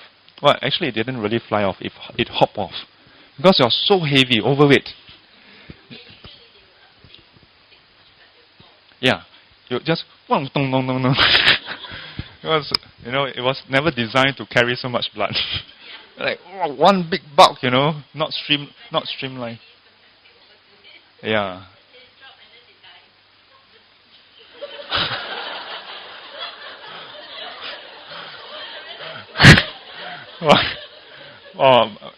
That one didn't die. It just bounced a bit and then... So mosquitoes unethical. If you ever become a mosquito, please don't do that. No, don't be mosquito, okay? Quite a tough life. So as much as sometimes we may have those evil and wholesome thoughts to kill, but when we talk about this portion, it is just about stopping the action. Yeah. So you may still want to kill, but you say, okay, I observe the precept, I don't kill. Then when you practice these last three, you purify further. So even before you want to kill, you stop it already. Yeah? Yeah, you stop it. And it's not about suppression, okay? Very important. This is not about suppression. This is about applying the teachings, starting to apply already. Yeah? The teachings to resolve the internal turmoil, the internal agitation, to remove the reasons for killing, for example. Yeah. Initially, it's just removing the action. At this stage, then you start to remove even the reasons, the intention, yeah, the reasons behind the intention. Further to that, we develop mindfulness. Now this is a bit of confusion.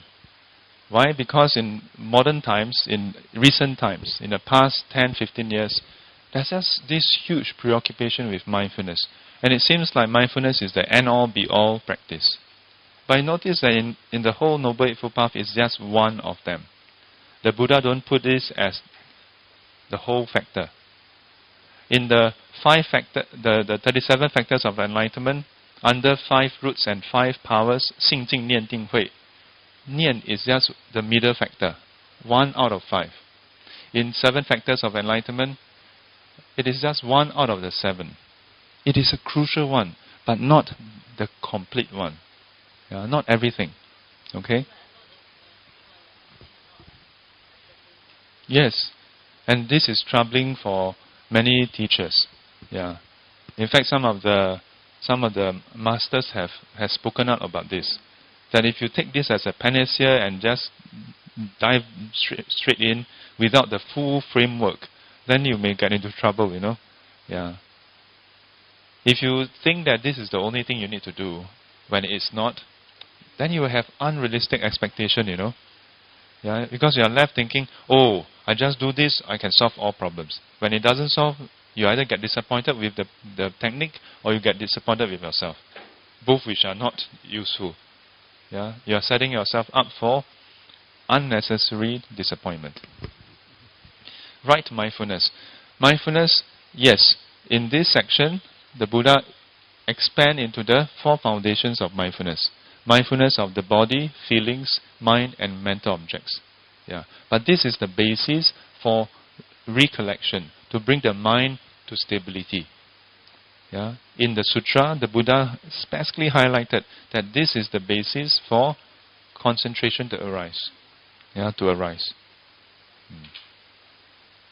When the mind is suitably focused, yeah, at this stage, from here, then on to concentration, when the mind is suitably focused, without all the distractions inside, then the whole 8 factors all come to fruition and enable us to go and see and verify. See and verify what? See and verify what we have heard. See and verify what we have reflected. Yeah? See and verify our understanding. So in that way, when we see and verify through this practice, then you become, wow, so all this while, when the Buddha say that things are impermanent, it's really impermanent. When he says that there's no self, the way we think, it is really that there's no fixed entity the way we think that exists. Initially it was a hazy idea.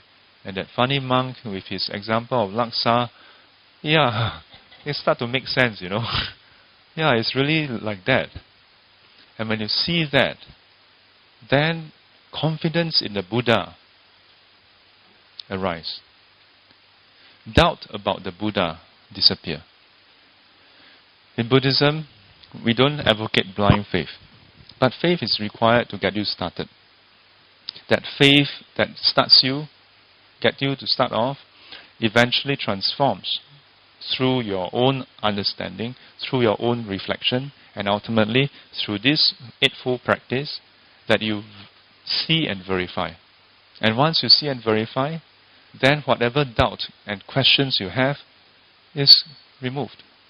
when you all have doubts and questions and you ask me, I explain. It removes part of it. Yeah? And as convincing as it may seem, yeah, as it may be, until you see for yourself, until you work out the equation yourself and see how the whole process flow, you are not convinced. Not totally anyway. Yeah. And the day when you see for yourself that yes, it is like that, then you are utterly, utterly convinced. Then doubt is removed. Doubt in Buddhism is not suppressed. Yeah. Go ahead and doubt. Of course you will doubt. When you're not enlightened, how can you not doubt? Yeah. The only reason why people don't doubt is because of that gamjing, that nice feeling gamjing thing. Yeah. Chuan quite nice, quite humorous. Yeah. What he says seems. Yeah. Initially, we all function in this level. In many classes, I always highlight, if at the end of each class, I don't stand there and greet you all, instead I slap you all after each class. Hello, have a nice week. Are you more inclined to listen or less inclined to listen? More fearful, isn't it?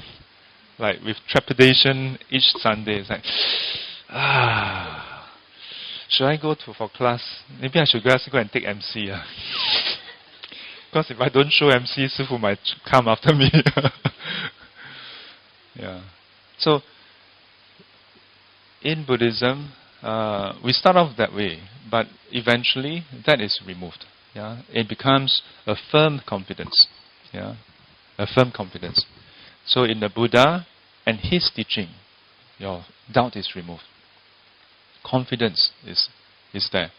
And then in the Aryan Sangha, many students have asked me this question: are there really enlightened beings in this world? How do we know? Is the Buddha really enlightened? Is it true? Yeah. Of course we have these questions, because we have not attained those truths yet. But once you have attained those truths, then you know for a fact that yes, it can be done. And having done it yourself, then will you have a question that other people can do it? Of course not. If there was a person who described the path that you took and enable you to succeed, then of course you have confidence that that person must have succeeded also. And since we are not unique in any way, surely others will have succeeded also. In that way, faith in the Buddha, Dhamma, Sangha is affirmed. And because the way that you went through helped you, then you clearly see that, these are the specific steps that enable me to remove different levels of defilements, to purify different aspects of mind, thinking, my actions, and so on. Yeah.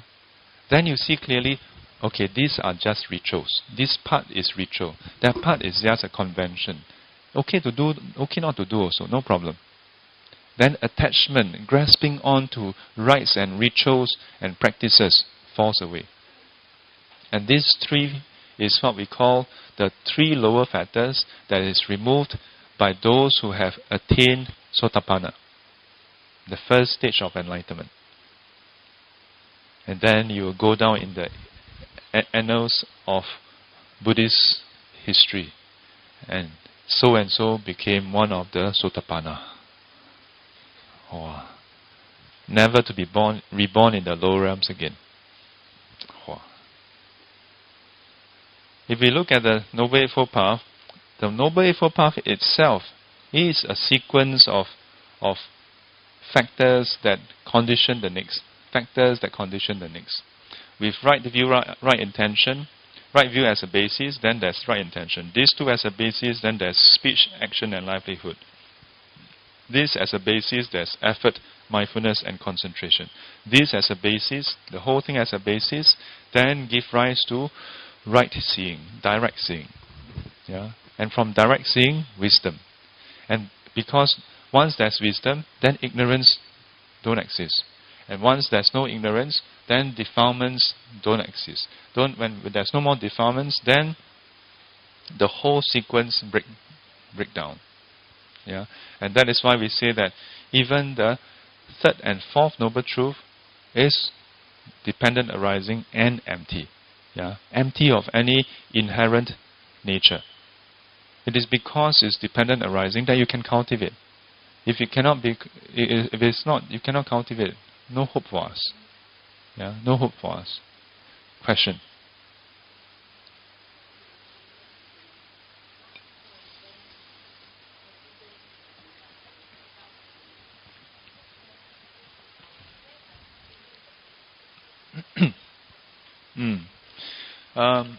You notice, yes, that's a good point. You notice that the Noble Eightfold Path, there's no mention about taking refuge. There's no mention about that. Yeah. Strictly speaking, when we say take refuge, it is basically declaring that, yeah, you want to be the Buddha's disciple. Yeah, so, rightly speaking, that will be before this.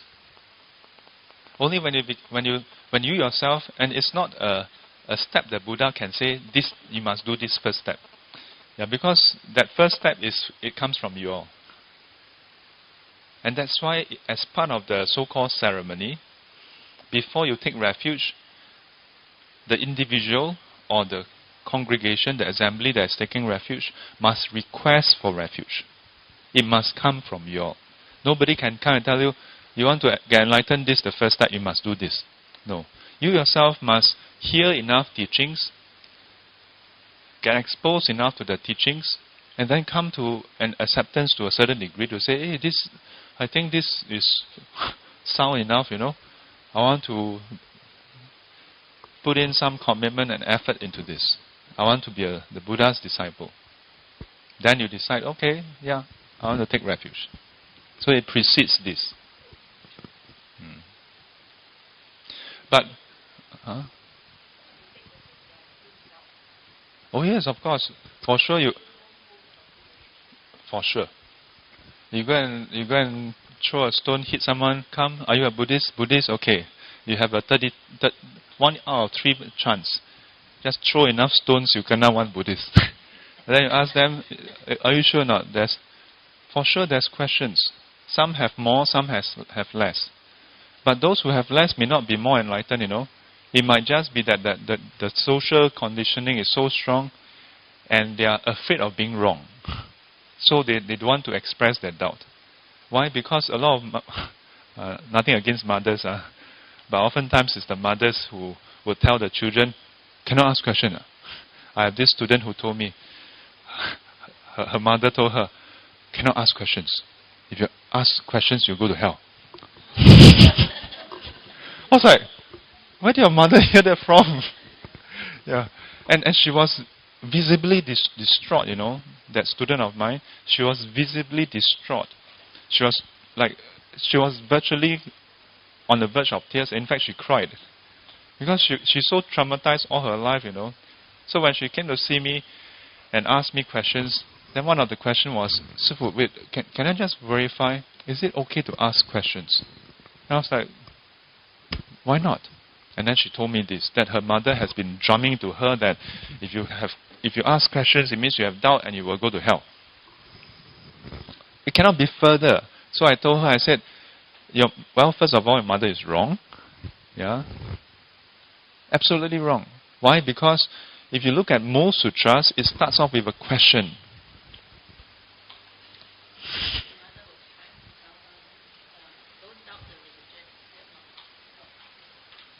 In Buddhism, you can doubt the religion. I doubt all the time. That's why I become a monk. Huh? Sorry? I think that's what the mother was trying to answer. Doesn't make it right. Are you doing that? Yes.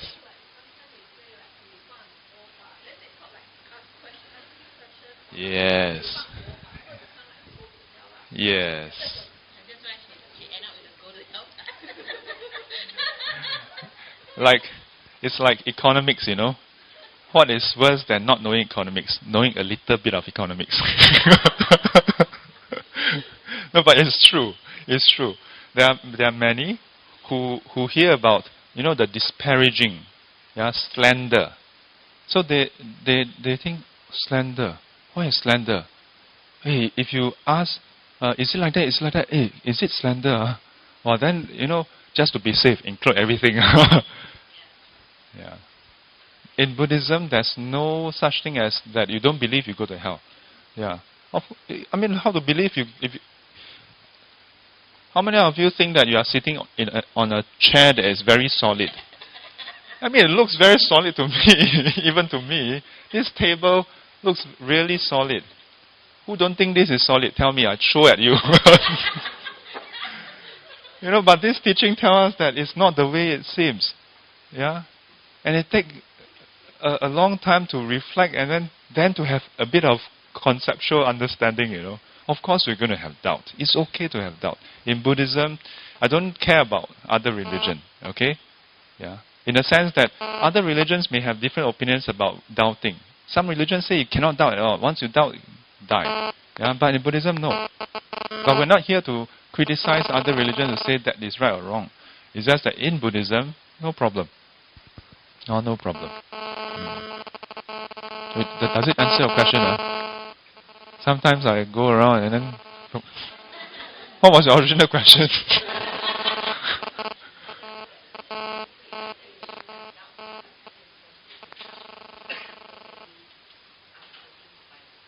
Yes. Oh.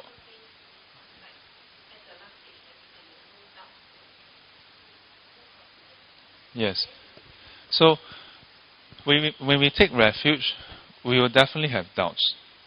It is the same as what I share with people.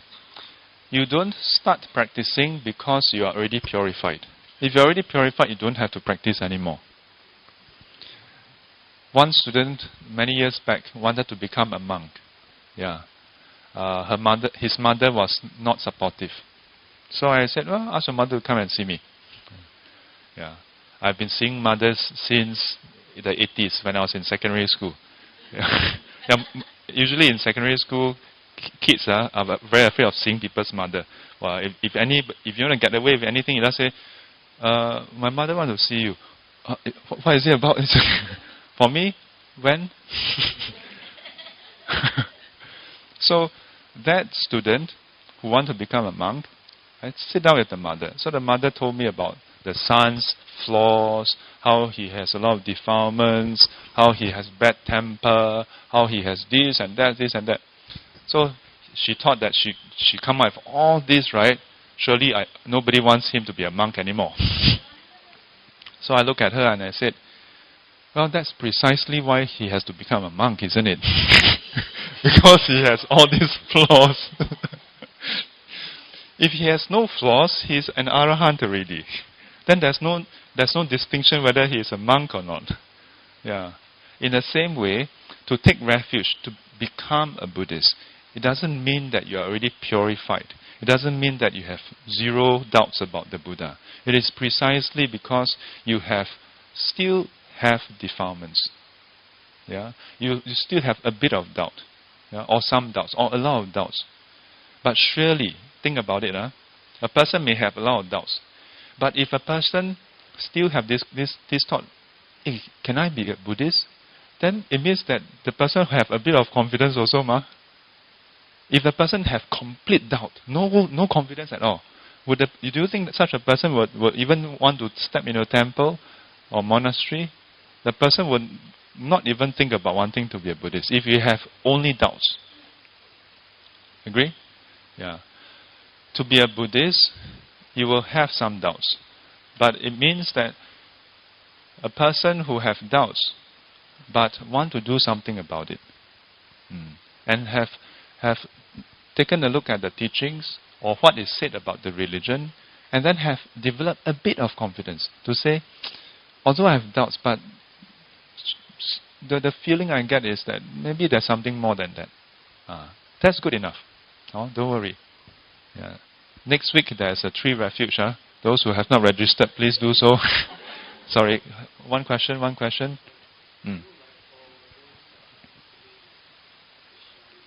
Okay.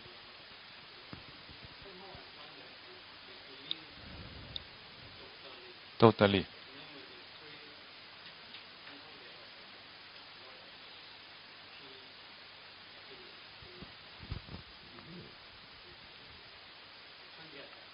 You can't get it.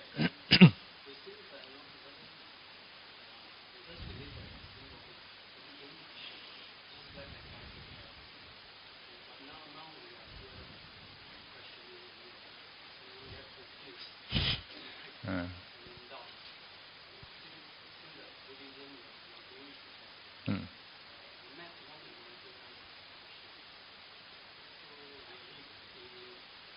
Can you hear him? No, maybe. Oh, sorry. Talking about Christianity, they seems to believe that's all, and they don't question.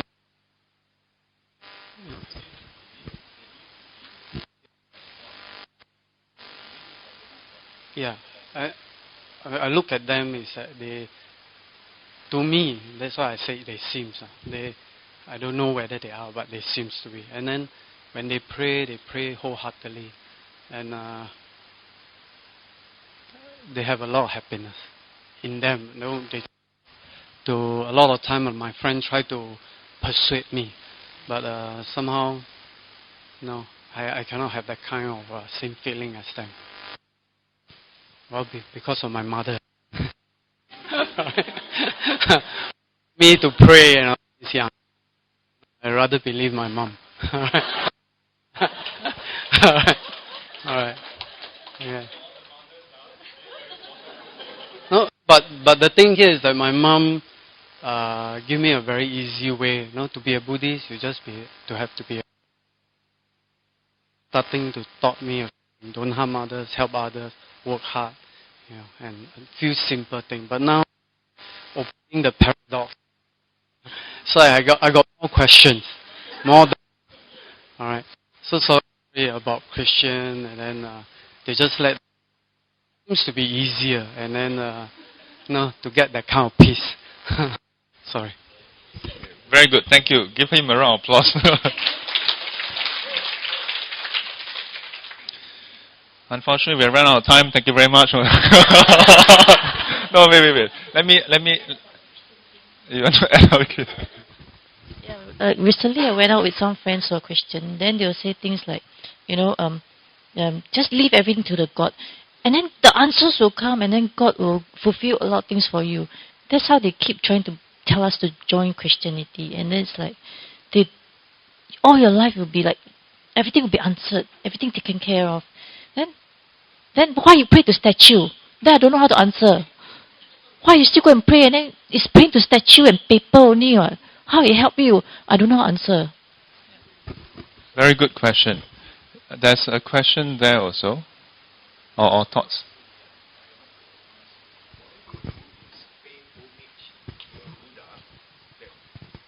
It doesn't exist for the last 2,500 over years. I mean, a Buddha basically ceases to exist. Everything has ceased. So why are Buddhists paying homage to a Buddha that does not exist for 2,500 over years? So after these few questions, next week nobody turn up. Well, first of all, I want to just quickly address, because we have really hit the time already. But then again, that has never stopped me. First of all, is it true that let's take Christianity out of the picture, okay? Otherwise it becomes very sensitive, Singapore. So, in any religion that have that belief that there's some being who will take care of everything, does it necessarily make the person happier? Yeah. Some students have asked me this question before, and they say, "Look at Christians; they seem to be happier." That's why I always highlight in my class, like, smile, come on, don't.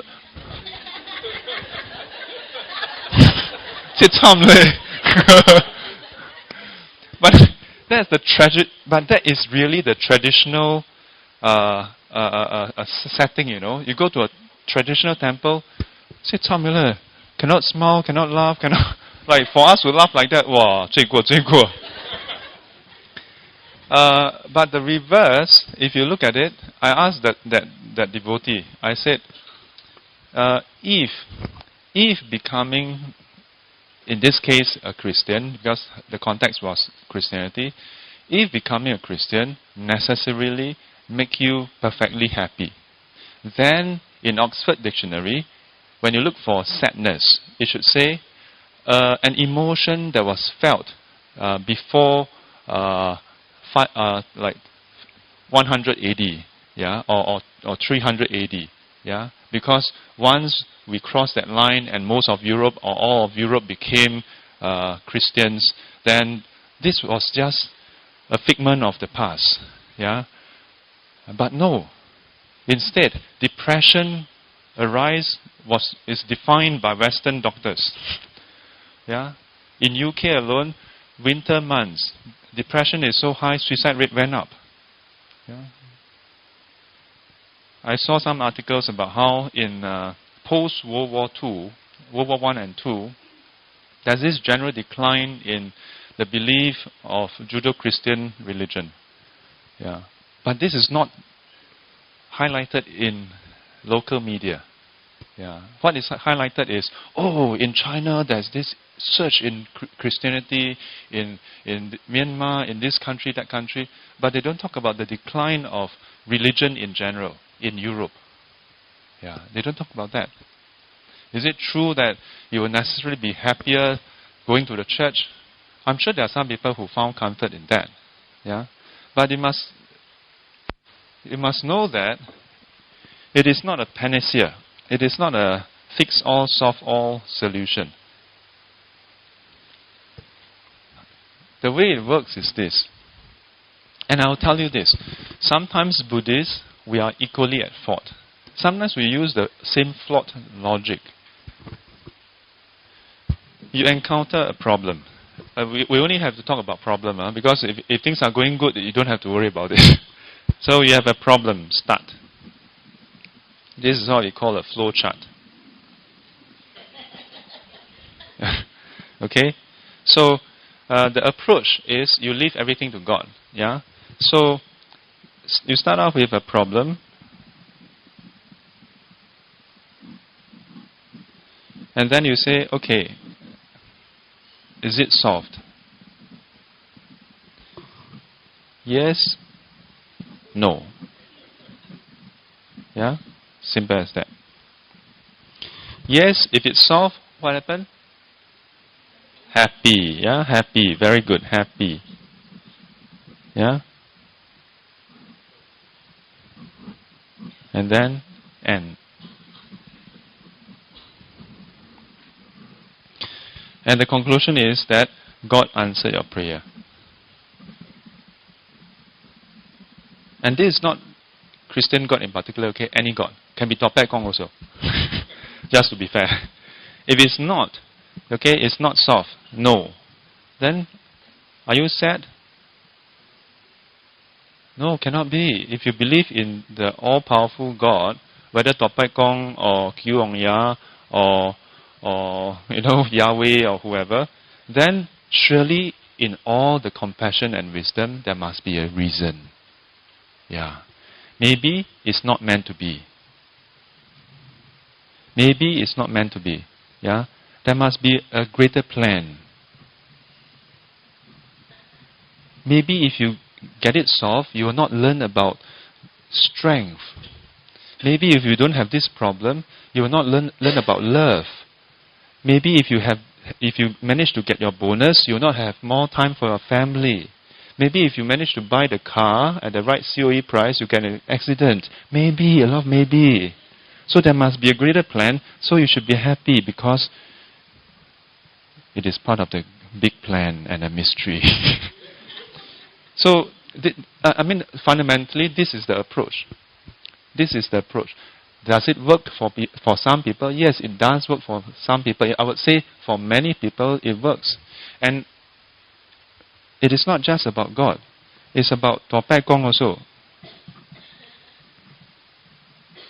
Eh, bo? How to? Is it bo? Ah?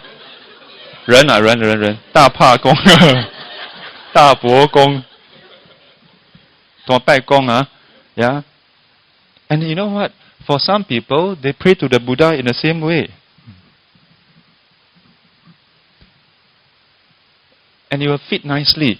You have a problem, you come to Koming San, you lock cham, you pray to Buddha. If it's solved, happy. Buddha answered. Yeah. If it didn't, maybe the conditions are not right. You know, this is the fundamental approach in all religion. It doesn't make it more special just because, you know, it's this religion or that religion. Yeah. But I don't subscribe to this. Feel free to subscribe to this if it makes you feel better. And you don't have to be a Christian to subscribe to this. You can just replace with Buddha, you know, Bodhisattva and so on. But the Buddha's approach is not this. The Buddha's approach is tougher. Because you notice that in this approach, there's only one result, happy. You will always be happy. It is infalsifiable. This is the approach that is infalsifiable. There's, you know, that there's no path that leads to failure. Yeah. So you cannot use this to prove whether it is working or not. Because whether it's working or not, whether your prayers really get solved or not, there's no option to consider if it fails. This is not a scientific approach. So imagine if your phone breaks down, okay? Yeah. Or you are late and you want to take a cab. And you pray, please get me a cab. If the cab comes, good. If the cab don't come, then you find some rationalization. So all possibilities, you have already basically decided that it must be true. If you have already decided, then there's nothing to prove. So an approach that assumes that the end result is true cannot be an approach to prove that. Yeah, so this is the approach. And I don't want to discredit Christianity because this is the same approach that is found in almost all religion. And I would say even for many Buddhists, this is the approach. Yeah, but except that the Buddha had to spoil the show and then state in no uncertain terms for 45 years that no, instead of this, you must do a lot of hard work. Yeah.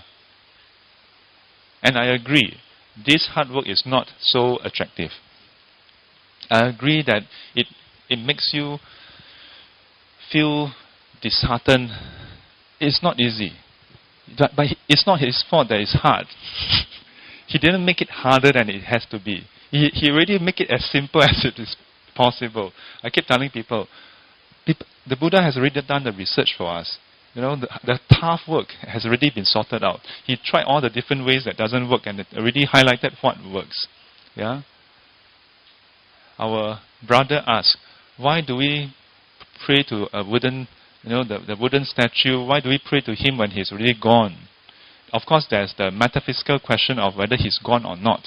But that's another thing that was asked in the Buddha's time. Does the Buddha exist after he passed away into parinibbana? The Buddha remained silent. Does he not exist? He remains silent. Does he exist and not exist? He remains silent. Does he neither exist nor not exist? He remains silent. In one of the sutra, then he replied, he said, to begin with, even when the Buddha is around, he don't grasp onto this as me. So how can you say whatever after that, whether he exists or not?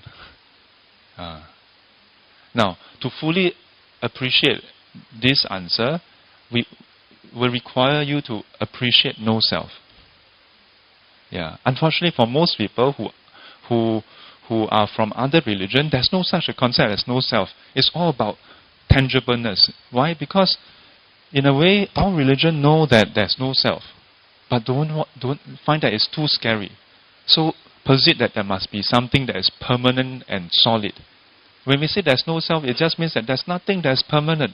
It's all transient, all conditional. And all religion talk about that, you know. But it's too scary. So, apart from this that is impermanent, there's something very permanent.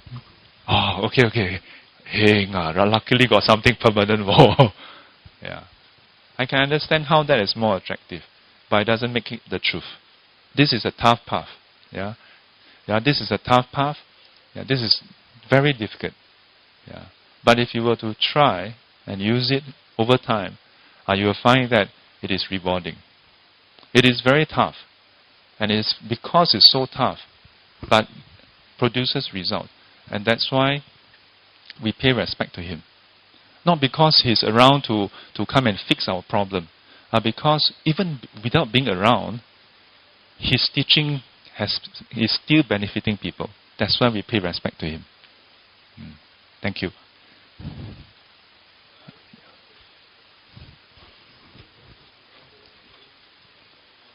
Yes.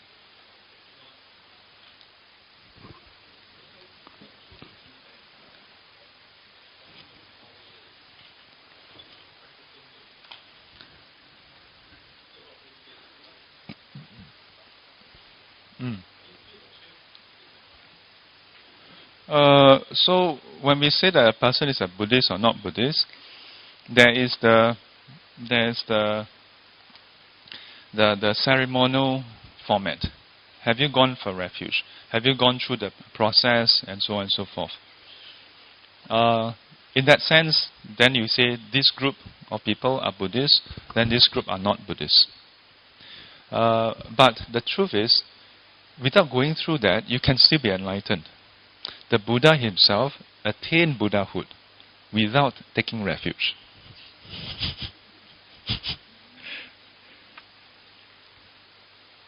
Oh, jialat. Next week 三归五戒。My teacher, 川官，你讲了什么？为什么这次50个人而已，然后平时200多个人？The process of going through the ceremony is not mandatory. It's not a prerequisite to enlightenment.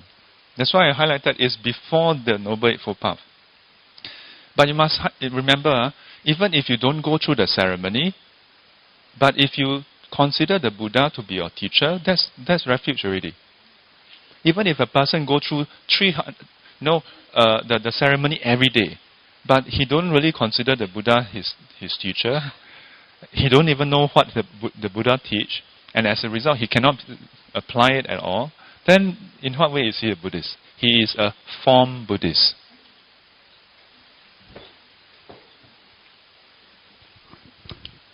What is a form Buddhist?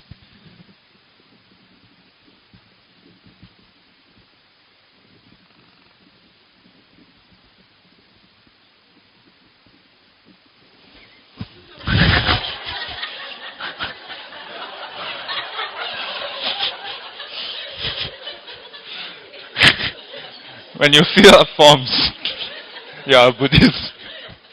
That's all. Yeah, that's all. So, perhaps the question you are trying to ask is, so does it mean that Muslims can become enlightened? Yes. Does it mean Christians can become enlightened? Yes. Anyone can be enlightened. In fact, in a cab, there was once I had this conversation with a Muslim driver, Malay Muslim driver. So he was very curious. So he said, wow, you look quite young, huh? So he talked to me, then he's like, wow, you speak English, huh? You know, many people, when they see Chinese monk, then they, Then when I reply, oh, you speak good English, huh? Where are you from? Is that Singapore? I said, oh! It's like, whoa! Yeah. Where do you study? Like some of them will ask me, like, do you study in some special school? I study at NTU. Oh, NTU! So anyway, so then he asked me about, like, what do you do and stuff like that. And eventually it came down to what Buddhism is about. Then he shared with me about Islam.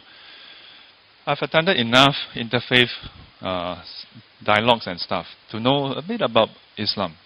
Yeah, I'm not keen in converting anybody. Yeah. So I told him this. I said, it's good that you have 5 times of prayer every day, you know. He said, yeah. Wow, you know about that? I said, yeah.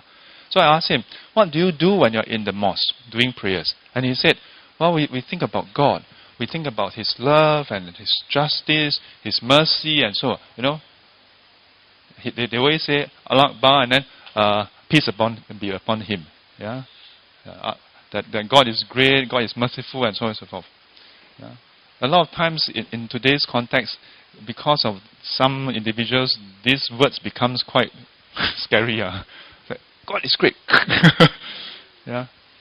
But I told him this, I said, well, that's good, isn't it? That you are able to within these 5 times a day, to develop this kind of love and mercy and justice. And yeah. So I told him, I said, you know what is even better? And I actually told him, I said, this is something we must learn from you all, because, Buddhists sometimes take it easy, Yeah, 5 times is quite good. But I told him this, I said, you know what is even better? If you can extend this quality of love and compassion and mercy and justice even beyond that 5 times a day, that even when you step out of the mosque, you continue to keep in that state. To continue to have love for others, to have mercy for others, and to pray in that way to the extent where you remove greed, hatred, and delusion totally. Yeah, in that way, then you develop righteousness and love to the highest degree. To me, if you can do that, you're enlightened, isn't it? But the question is, the trouble is, whether it's a Christian or Muslim or Taoist or Hindu or Baha'i or Zoroastrian or a Buddhist, yeah, we go to all our different places of worship, if you will. In Buddhism, it's not really a place of worship, yeah. But do we do that? Unfortunately, not all people do that. Not even Buddhists. Yeah. Most Buddhists, many Buddhists, not all, many Buddhists, they come to a temple, they pray, they chant the words of truth, but they don't know the words of truth. They recite it, memorize it, but they don't do it. They don't apply it. Yeah. Of course, I'm not judging anybody and saying, wow, Sifu, people never do 100%, you want to criticize. No.